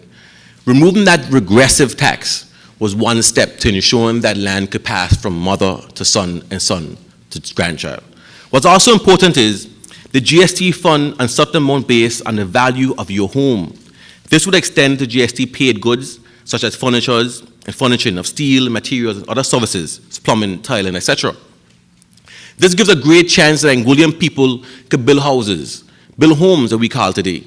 And the next part of that is, because I'm low on time, I want to be very quickly, is the removal of the opportunity of Anguillan people to sit and see that we own Anguilla.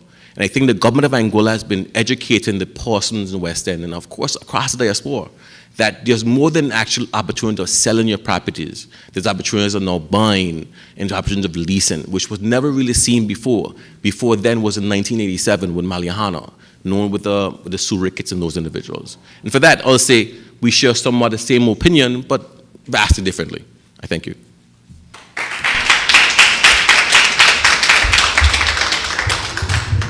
Mr. Khanna, you have 2 minutes to rebuttal or add on. Sure, I think anything that our people can benefit from is a plus. But if you think about it, though, the property tax comes into operation or came into operation once the house was completed. Unfortunately for most of our people, they can't see themselves even starting. So I think the property tax means null and void, or the exclusion of the property tax is null and void. At the end of the day, you could say, and if you think about it, the property tax for an average home might have been, I don't know, 500 EC. The average property tax would have been about that. But the key about it is that they might give you a relief of $500, maybe $1,000. Let's make it $1,000, if that makes everyone happy. But I think the key is that they give you $1,000, but what do they take back over that year? What do they take back? What does government take back out of the GST? Sure, you could talk about certain benefits that are out there if you're over 70, but we're talking about giving the youngsters an opportunity to build a home, not a house, to build a home. I think everybody wants to feel that the house is a house, but your home is your home, and especially your first home. So we will do whatever it takes in order, by taking our people forward, by putting our people first, to make sure that the Anguillan dream, as I said earlier, could still be alive. And as we go forward, that persons can go into their home and feel as if, thanks to the Anguillan at the front, they made it possible to happen.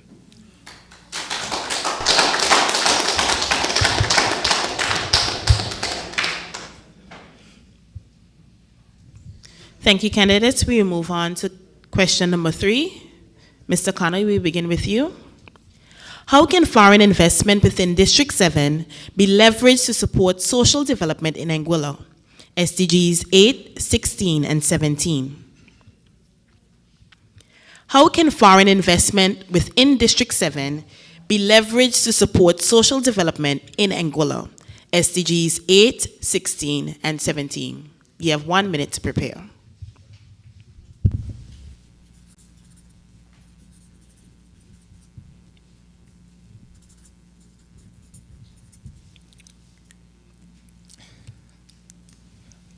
I'm ready to go. What I do believe is that there's nothing better in life than a partnership or a teamwork. And there's something about West End that any investor who've invested in West End, we got 4 of the top 5-star hotels from Aurora all the way down to the foot of Anguilla. The partnership there, it is important that they invest in the community. It is important that they do. The value of their property is dependent on the social welfare of the people that live within that community, and by Anguilla, by extension, by Anguilla. When you go through the gates of Aurora, Maluhana, Kapchuluka, Four Seasons, it is a 5-star destination. 5-star destination. When you come out of those gates and you drive along the road, it is a sad sight. It's a sad sight that a lot of investment has been made in our community, but it's for who? For persons that can come to Anguilla and love what they see behind the walls of the 5-star destinations. It should be about us as a people as well. There was a reason why many visitors would come back to Anguilla year after year. You talk about repeat guests. They will tell you that in spite of the beautiful beaches and the hotels and restaurants, it was about the people. It was about the people. And there is no doubt that over the last 5 years, in fact, if you think about it, from 2015 to 2020, despite the challenges we had, we were rated #1 in the Caribbean, Bahamas, and Bermuda, 4 years running, and was all Anguillan staff. Proud at the tourist board, proud to be part of that. And it wasn't just a tourist board, it was a partnership throughout.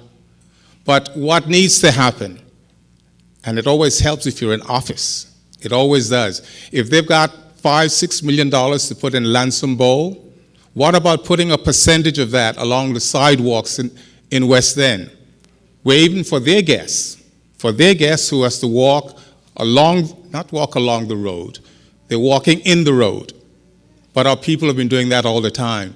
The investment in our community has to be twofold. It has to be a win-win. It's not just about the 5-star hotels. It has to be about the people whose own, on who now they're leasing.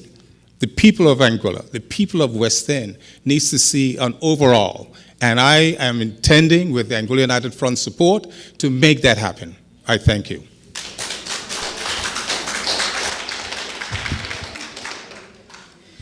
Thank you, Mr. Khanna. Mr. Hodge, I'll read the question one more time. No, it's okay.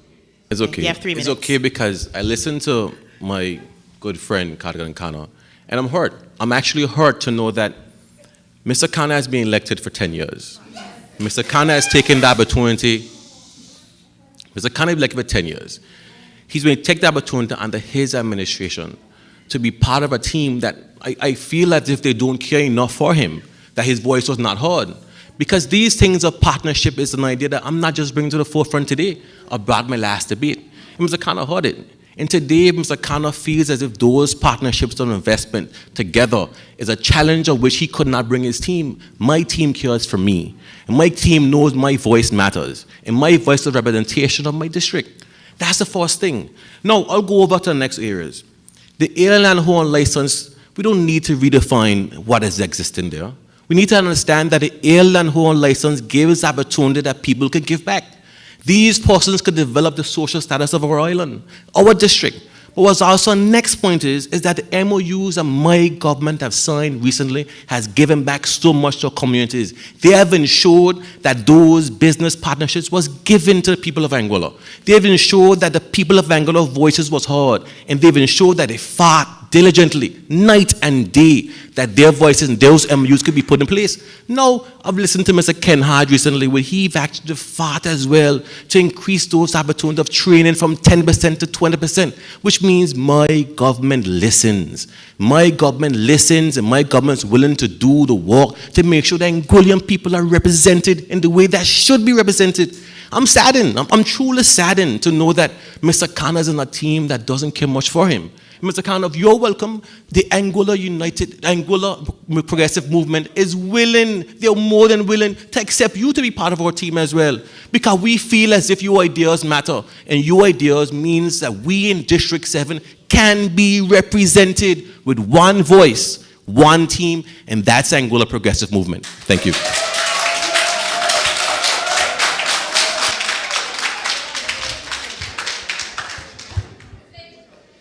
Thank you, Mr. Hodge. We will now hear from audience. We will now hear from Mr. Khanna. You have 2 minutes to add information or rebut. Sure. I think it's quite interesting, that I suppose that being a member of a team over the last couple of months has made you entwined. But the fact is, that's another topic. The fact is that I am proud of my Anguilla United Front's team. As Parliamentary Secretary, I was given responsibilities, and within that time, despite the challenges of the banking crisis, or in spite of Hurricane Irma and a bounce back from that, and COVID-19, I was given the greatest of respect by not just the leader at the time, the Honorable Victor Banks, but all team members. The challenge is that today, we could look at the hotels and say they need to do more. But the fact is the government of Anguilla today, the coffers are full and running over. They're full and running over.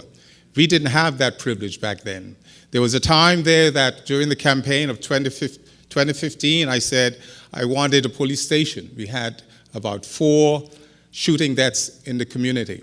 I went to the different businesses and asked that they contribute to make sure we had policing throughout the West End, from 6 o'clock in the afternoon to after midnight. I do believe that, again, the party that I supported, or the government that I supported, but most importantly is the people of West End, the District of West End, that decided after 5 years that they should give me another opportunity to further represent them. The people in District 7 knows that I'm there for them. When we talk about my district, I'm not sure my opponent can say that District 7 is his district. Thank you.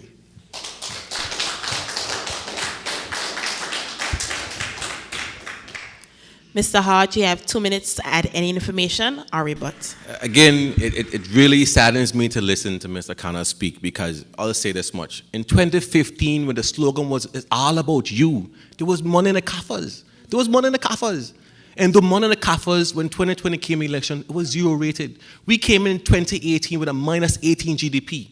We came in 2020 election, when they came in office, my government came in office, your government, of course, Mr. Khanna's government as well, right? We came in, then we sat down with minus 2.9% on our GDP. Where's the rises and opportunity for Angollians? The government take prudent management opportunity to say, we're going to make the tough decisions to ensure that people in my district, the people in Anguilla at large, benefit from the decisions they made while going to office on day one. That's important.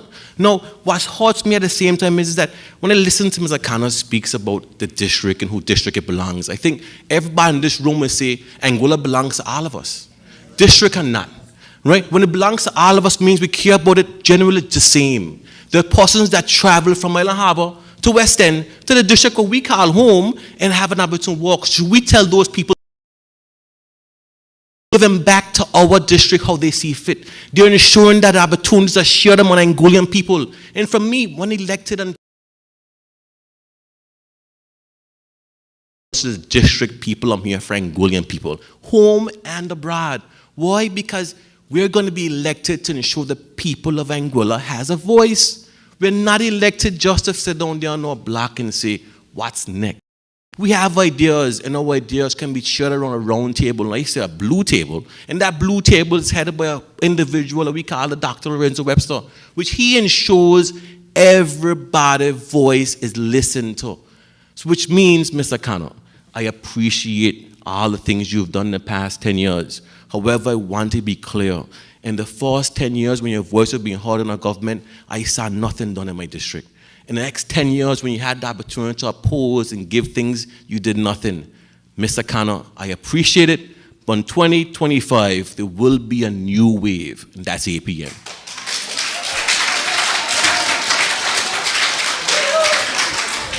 Thank you, candidates. Before we go into question number 4, we are reminding the audience and those online that you have the opportunity to give a question that you'd like to pose to our candidates. You can see Melissa, who's standing at the back. Okay. Question 4. Due to District 7 being the tourism capital of the island, comparatively high levels of fossil fuel use, what potential opportunities are there for a transition towards renewable energy within District 7? SDG 7, 11, 12, 13, and 15. I'll repeat. Due to District 7 being the tourism capital of the island, it contributes to comparatively fossil fuel use.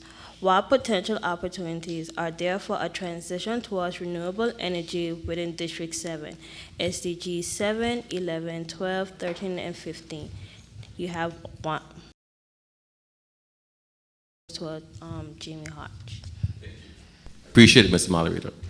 No, fossil fuel, as we know, is high, and is the opportunity to get fossil fuel increases year by year. What's important is sometimes, as a government, we need to make tough decisions. Some of these tough decisions may not be liked by our opponents and opposition side.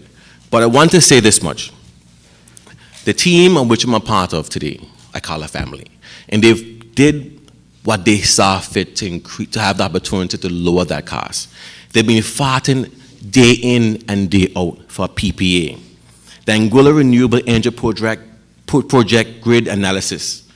They also went down to a renewable energy unit to retain NLEC, which was, in one point in time, will have been sold, but that's another conversation. Now, they paid down the lower debts to the Water Corporation, which in turn helps electricity to know that in Anguilla we have an opportunity to continue. Now, in West End, we've also had places like Best Buy that just came off the grid because, of course, we can see the large amount of cost that she's incurred. Now, the government of Anguilla see it fit, not only in that end, but persons coming into Anguilla want to get off the grid that GST remove. GST remove on those items, that 13% becomes zero. Now, it's hard for us to sit down in this room and say that any government will sit and say when you have an opportunity to vote and say, I want GST removed on solar systems. I want Anguilla to be truly looking for solar and looking for renewable energy, and vote no. Vote no in the Honorable House of Assembly. Why? Because we voted no only for the sympathy of gaining votes, rather than trying to see the importance of developing our island. And that's important. We should not vote against things that we see will help our district. Mr. Kano, I will say this much. in my end, when I see the opportunities of growth in Anguilla, and we can have a chance to make a real change in our district, the real change in our children's lives, not children's life, vote for it. In that House of Assembly, Dr. Lorenzo Webster made that brave choice and is continue to make those brave choices to ensure that renewable energy stands as a focus point to reduce the cost of living in Anguilla and, of course, the electricity costs.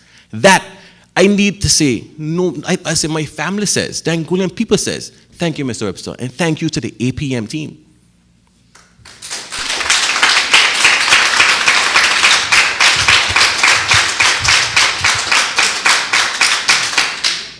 Thank you, Mr. Hodge. Now we have Mr. Connor.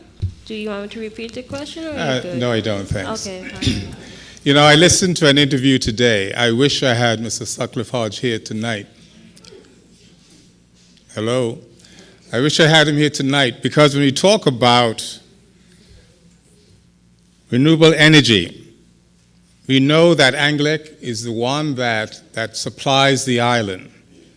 And we could talk about the hotels and Best Buy who can afford to put panels up, and in fact, those who can will. But again, the majority, it's about our people. The idea holders, but in fact, they're not minority shareholders, you know. Every Anguillan is a shareholder in Anglic. Those who've invested their dollars to get shares in Anglic are greater investors in it. But at the end of the day, when we talk about renewable energy and the fact that the sun and the wind that God gave us, that why should it be offered to someone else to come to Anguilla, to be able to develop that system when Anglic have proven, Anglic, which is 100% owned by Anguilla. So the government, whoever the government is, have the majority shares. But the government is what the people of Anguilla, because government might be 6 members. But after the 26th of February, that government will no longer be the government of Anguilla. And what I pray is that, and what I know, is that our government, the Anguilla United Front government, will do all they can in order to make sure that the people of Anguilla, people of West End, but Anguilla on a whole, will have renewable energy available to them. So hence the cost of going to the store, will be reduced. That again, so people can buy foods that are healthy for them, not foods that are convenient at the time because that's all that's affordable. And then before you know it, you've got an issue with your health. If you're over 70, you could go to the doctor. That might be written off. But then if you go to the pharmacy and it's not available, you have to go to a private pharmacy and still have to pay. The bottom line is that renewable energy should be made available to Anglic, which is the people of Anguilla. And when that happens, the cost of living will be reduced. I thank you.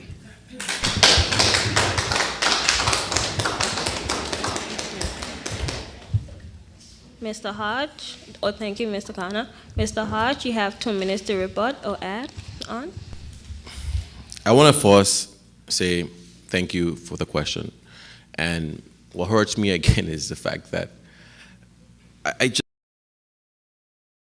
Mr. Sutcliffe, when you're the representative for District 7 currently. But let's go on to the point.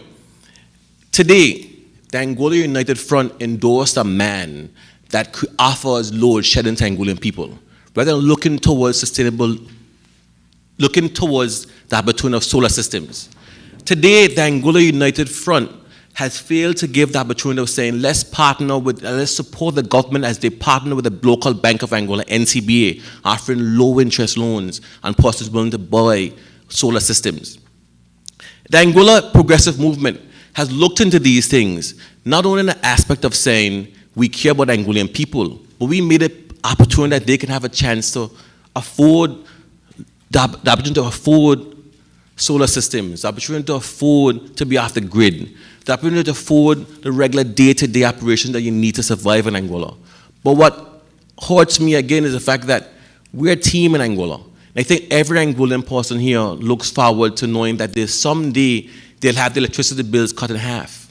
Someday they'll know that there's no more opportunity to saying, hey, if GST's on my electricity bill, it's only $25. Or neighbor in St. Martin pays a significant low amount of money in like bills.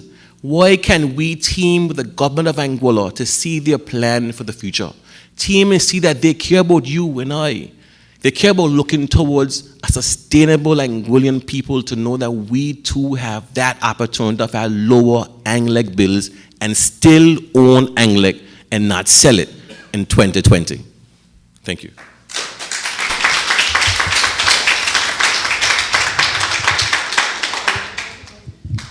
Mr. Connie, you have 2 minutes to rebut or add on. Right, but by all means, I think that we all want lower bills from Anglec, but why do we need somebody from overseas to give us something that we ourselves are very capable of doing? Don't we think that our people are capable? It reminds me of back in 2020, up to 2020. Again, I go back. We were number one for 4 years running. And when the APM government came in, they put someone as director when we had qualified Anguillians to fill the position. Apart from that, they brought in a German who probably didn't know where Anguilla was. He probably had to Google it. In the middle of COVID, and paying him what? $16,000 a month plus expenses? And when he had enough, after less than a year, we brought in a Trinidadian and pay that person. Again, her first visit was Anguilla, was in transit. What are we going to do? If you ask me to talk about Anguilla, and anybody in here who's Anguillan, you don't need someone to write a script for you. You open your mouth and you let your heart speak. You talk Anguillan. And I think that is the most important thing. This whole thing about renewable energy, we've got qualified Anguillians at home and abroad. We need, when we talk about growing our population, we need to have persons that can go to the gravesite and say, my great-grandfather, my great-grandmother lies here. There's something about our roots that are indulged in our soil. That makes you Anguillan. But we have to give our people all the support they need. I thank you.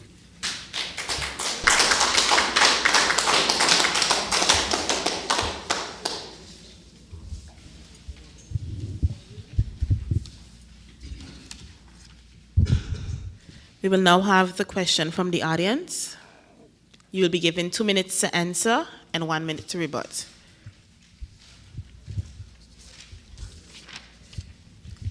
What are your plans to allow, Mr. Cardigan, you'll begin this time. All right. What are your plans to allow young entrepreneurs in West End to better take advantage of the large numbers of tourists that frequent the district but are trapped by the inclusive nature of the hotels? SDGs 8, 9, 10, 11, and 16. What are your plans to allow young entrepreneurs in West End to better take advantage of the large numbers of tourists that frequent the district but are trapped by the inclusive nature of the hotels? SDGs 8, 9, 10, 11, and 16. You have one. Okay. Good question. The challenge is that to find avenues where persons have got a real desire. I'm talking about young entrepreneurs now. A real desire to be able to tap into the market. What we currently have in West End is that a number of young people, might be in the 30s, have had some success in the tourism industry, whether it's the restaurants, whether it's the taxi service or the limousine service. We also need to make it vitally important that those that are in the West End, that they too can see that it's something that they can benefit from.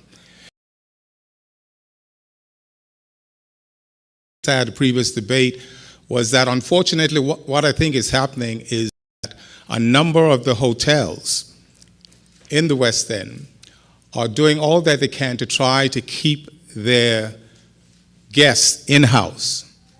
Try to keep their guests in-house. in order to encourage any young entrepreneur, I think there has to be a startup program that, whether it's development board, to be able to assess whatever plan they have, work with them on that, and be able to benefit from it.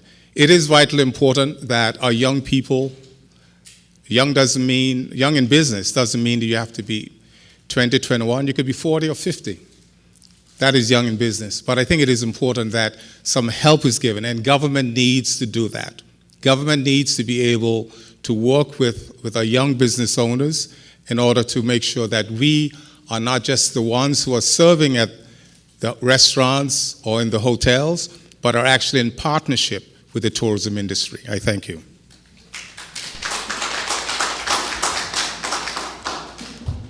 Mr. Hodge, would you like me to repeat the question? What are your plans to allow young entrepreneurs in West End to better take advantage of the large numbers of tourists that frequent the district but are trapped by the inclusive nature of the hotels? SDGs 8, 9, 10, 11, and 16. There's no need to reinvent the wheel, but reinforce the wheel as is spinning. Now, the APM administration adapted the partnership with Liberty Credit Union, where they offer the First Egg program, the First Nest Egg program, aimed to developing ideas and faster finances to those individuals that in my district and around Anguilla diaspora, to assist them with finances needed. They not only done that, they went over to the Anguilla Development Board, which Mr. Cardigan mentioned earlier, and they've offered grants of 10,000 onwards to individuals as well. Now, these are finances that are already established. These are partnerships that the government has secured to not only invest in our young people, but invest in opportunity those young people have the first chance of getting true financing. Finance is the first key to opening any business in Anguilla. Secondly, training is a huge deal. The Anguillan government has put in $4.5 million in training to Anguillan people. They went on and gave 200 digital scholarships to those same Anguillan people. The building which was heard before of the TVET unit not being built, the idea that it started, there have been put policies in place to ensure that the funding could be given to make sure that it's finished and start. No, these are visionaries. Persons in my team are not just sitting there dreaming of how things will happen. They're putting the framework in place to ensure that when we think about a home, we think about first having the land, getting a contractor, building that home, and eventually having a family. And I think that that's important, that you adapt the ability to know that you have a vision first, and your vision starts by working hard. No, the APM administration has always been that team that sat down there and looked towards working hard for the people of Anguilla. Thank you.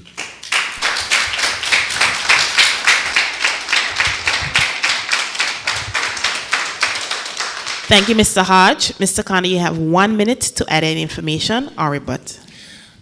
Right, when we talk about business, and especially startup businesses, I think unfortunately what has happened in Anguilla, whether there were businesses that were established, they've got an adversarial relationship with government, or the other way around. So I'm afraid for young people who want to start a business, they first have to have confidence that the government is there to work with them, and at times protect them as well. You know, business could be anything. You could want to start, for instance, at a golf club. You could start out with the idea that you want to work at a golf club in order to become a caddy, to become a professional, because that is one of the highest paying jobs around. But we need to make sure, in fact, I will say this, it is vitally important that the parents of young people in Anguilla vote the Anguilla United Front into office. If you want to give your children another opportunity, if you want to give them another opportunity, I am prepared with Anguilla United Front to be able to give them that opportunity. I thank you. Thank you, Mr. Connor. Mr. Hodge, you have 1 minute to add any information or rebut. I like to say this way.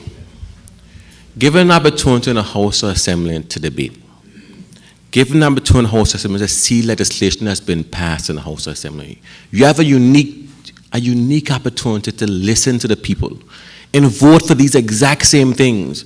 Why come here today and debate with young people that wants to see their life go forward? and miss that opportunity to vote for these initiatives that's been put in place, legislated House Assembly, where you once had a vote more than 5 years. Today, the Anguilla Progressive Movement is sitting, not like I say to reinvent the wheel, but and that finances is the first step. And we've put our money where the mouth is. Not only by the opportunity of doing that, but we've also taken the opportunity of saying, the youth of Anguilla, we're investing in you by training you, having you to have a fair shot of everything that comes in Anguilla and goes out of Anguilla. And for that, I thank you.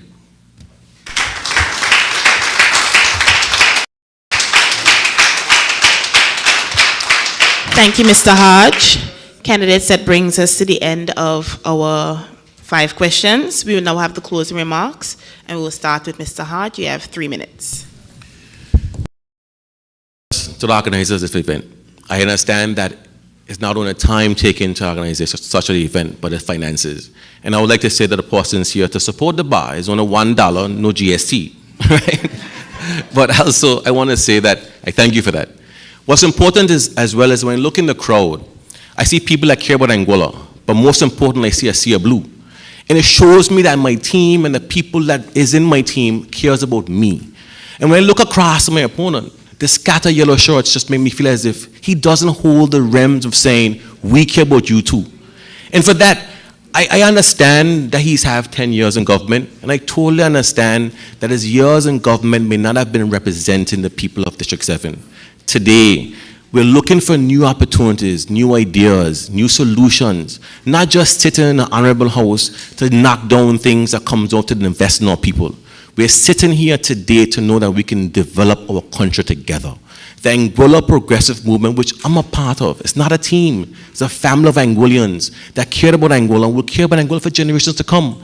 We're going to make the tough decisions liked, and some of them may not be liked.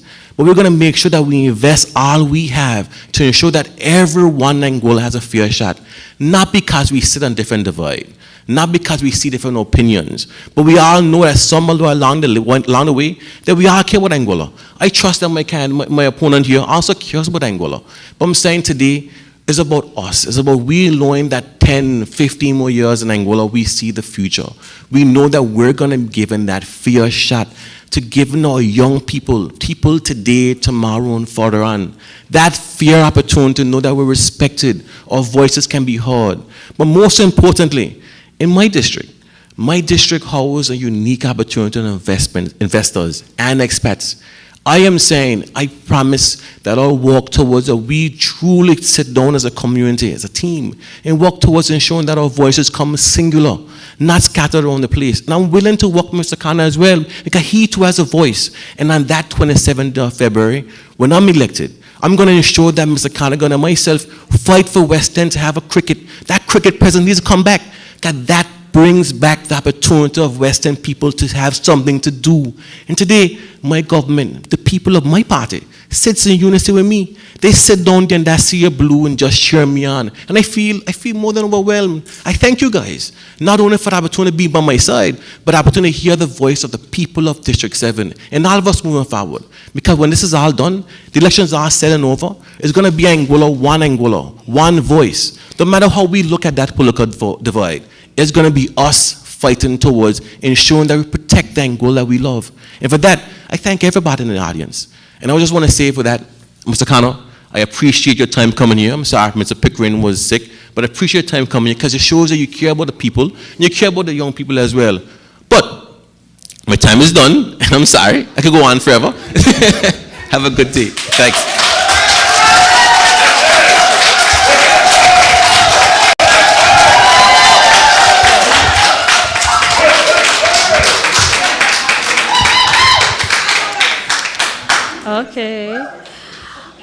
Okay, Mr. Cardigan, you have 3 minutes.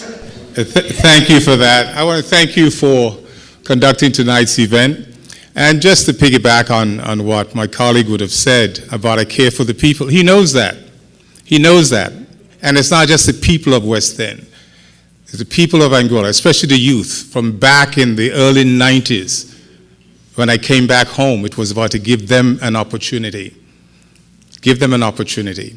What is vitally important, again, is that you Persons can come around just before an election and be able to say, I'm going to do this, I'm going to do that. If they lose, you don't see them for another 4.5 or almost 5 years. The people of West End cannot say that about me.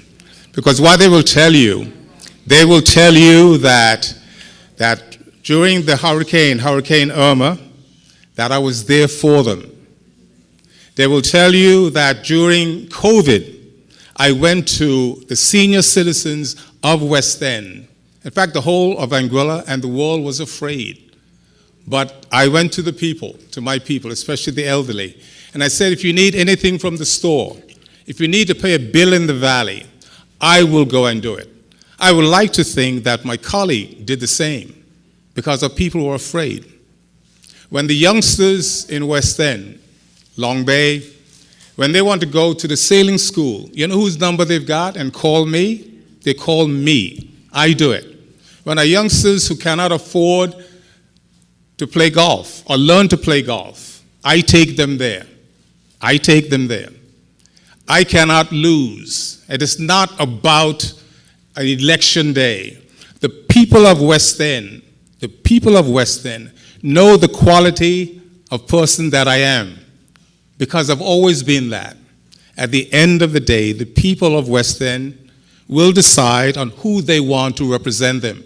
And I could guarantee you that the people of West End, and I would imagine Anguilla, will decide on somebody who's not just filled with fancy words, but the ones who are there to be able to say that person's reliable.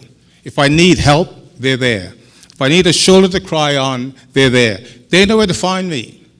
They know where to find me. And if anybody in here who wants to find me, you'll find me in West End with my people. I thank you.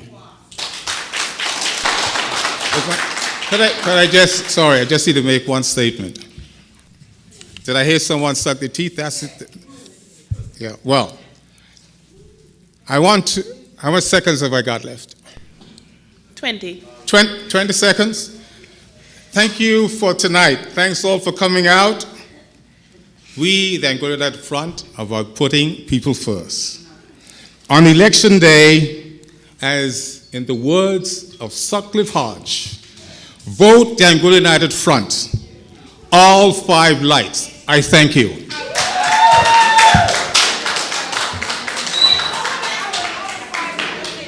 Thank you, Mr. Connor.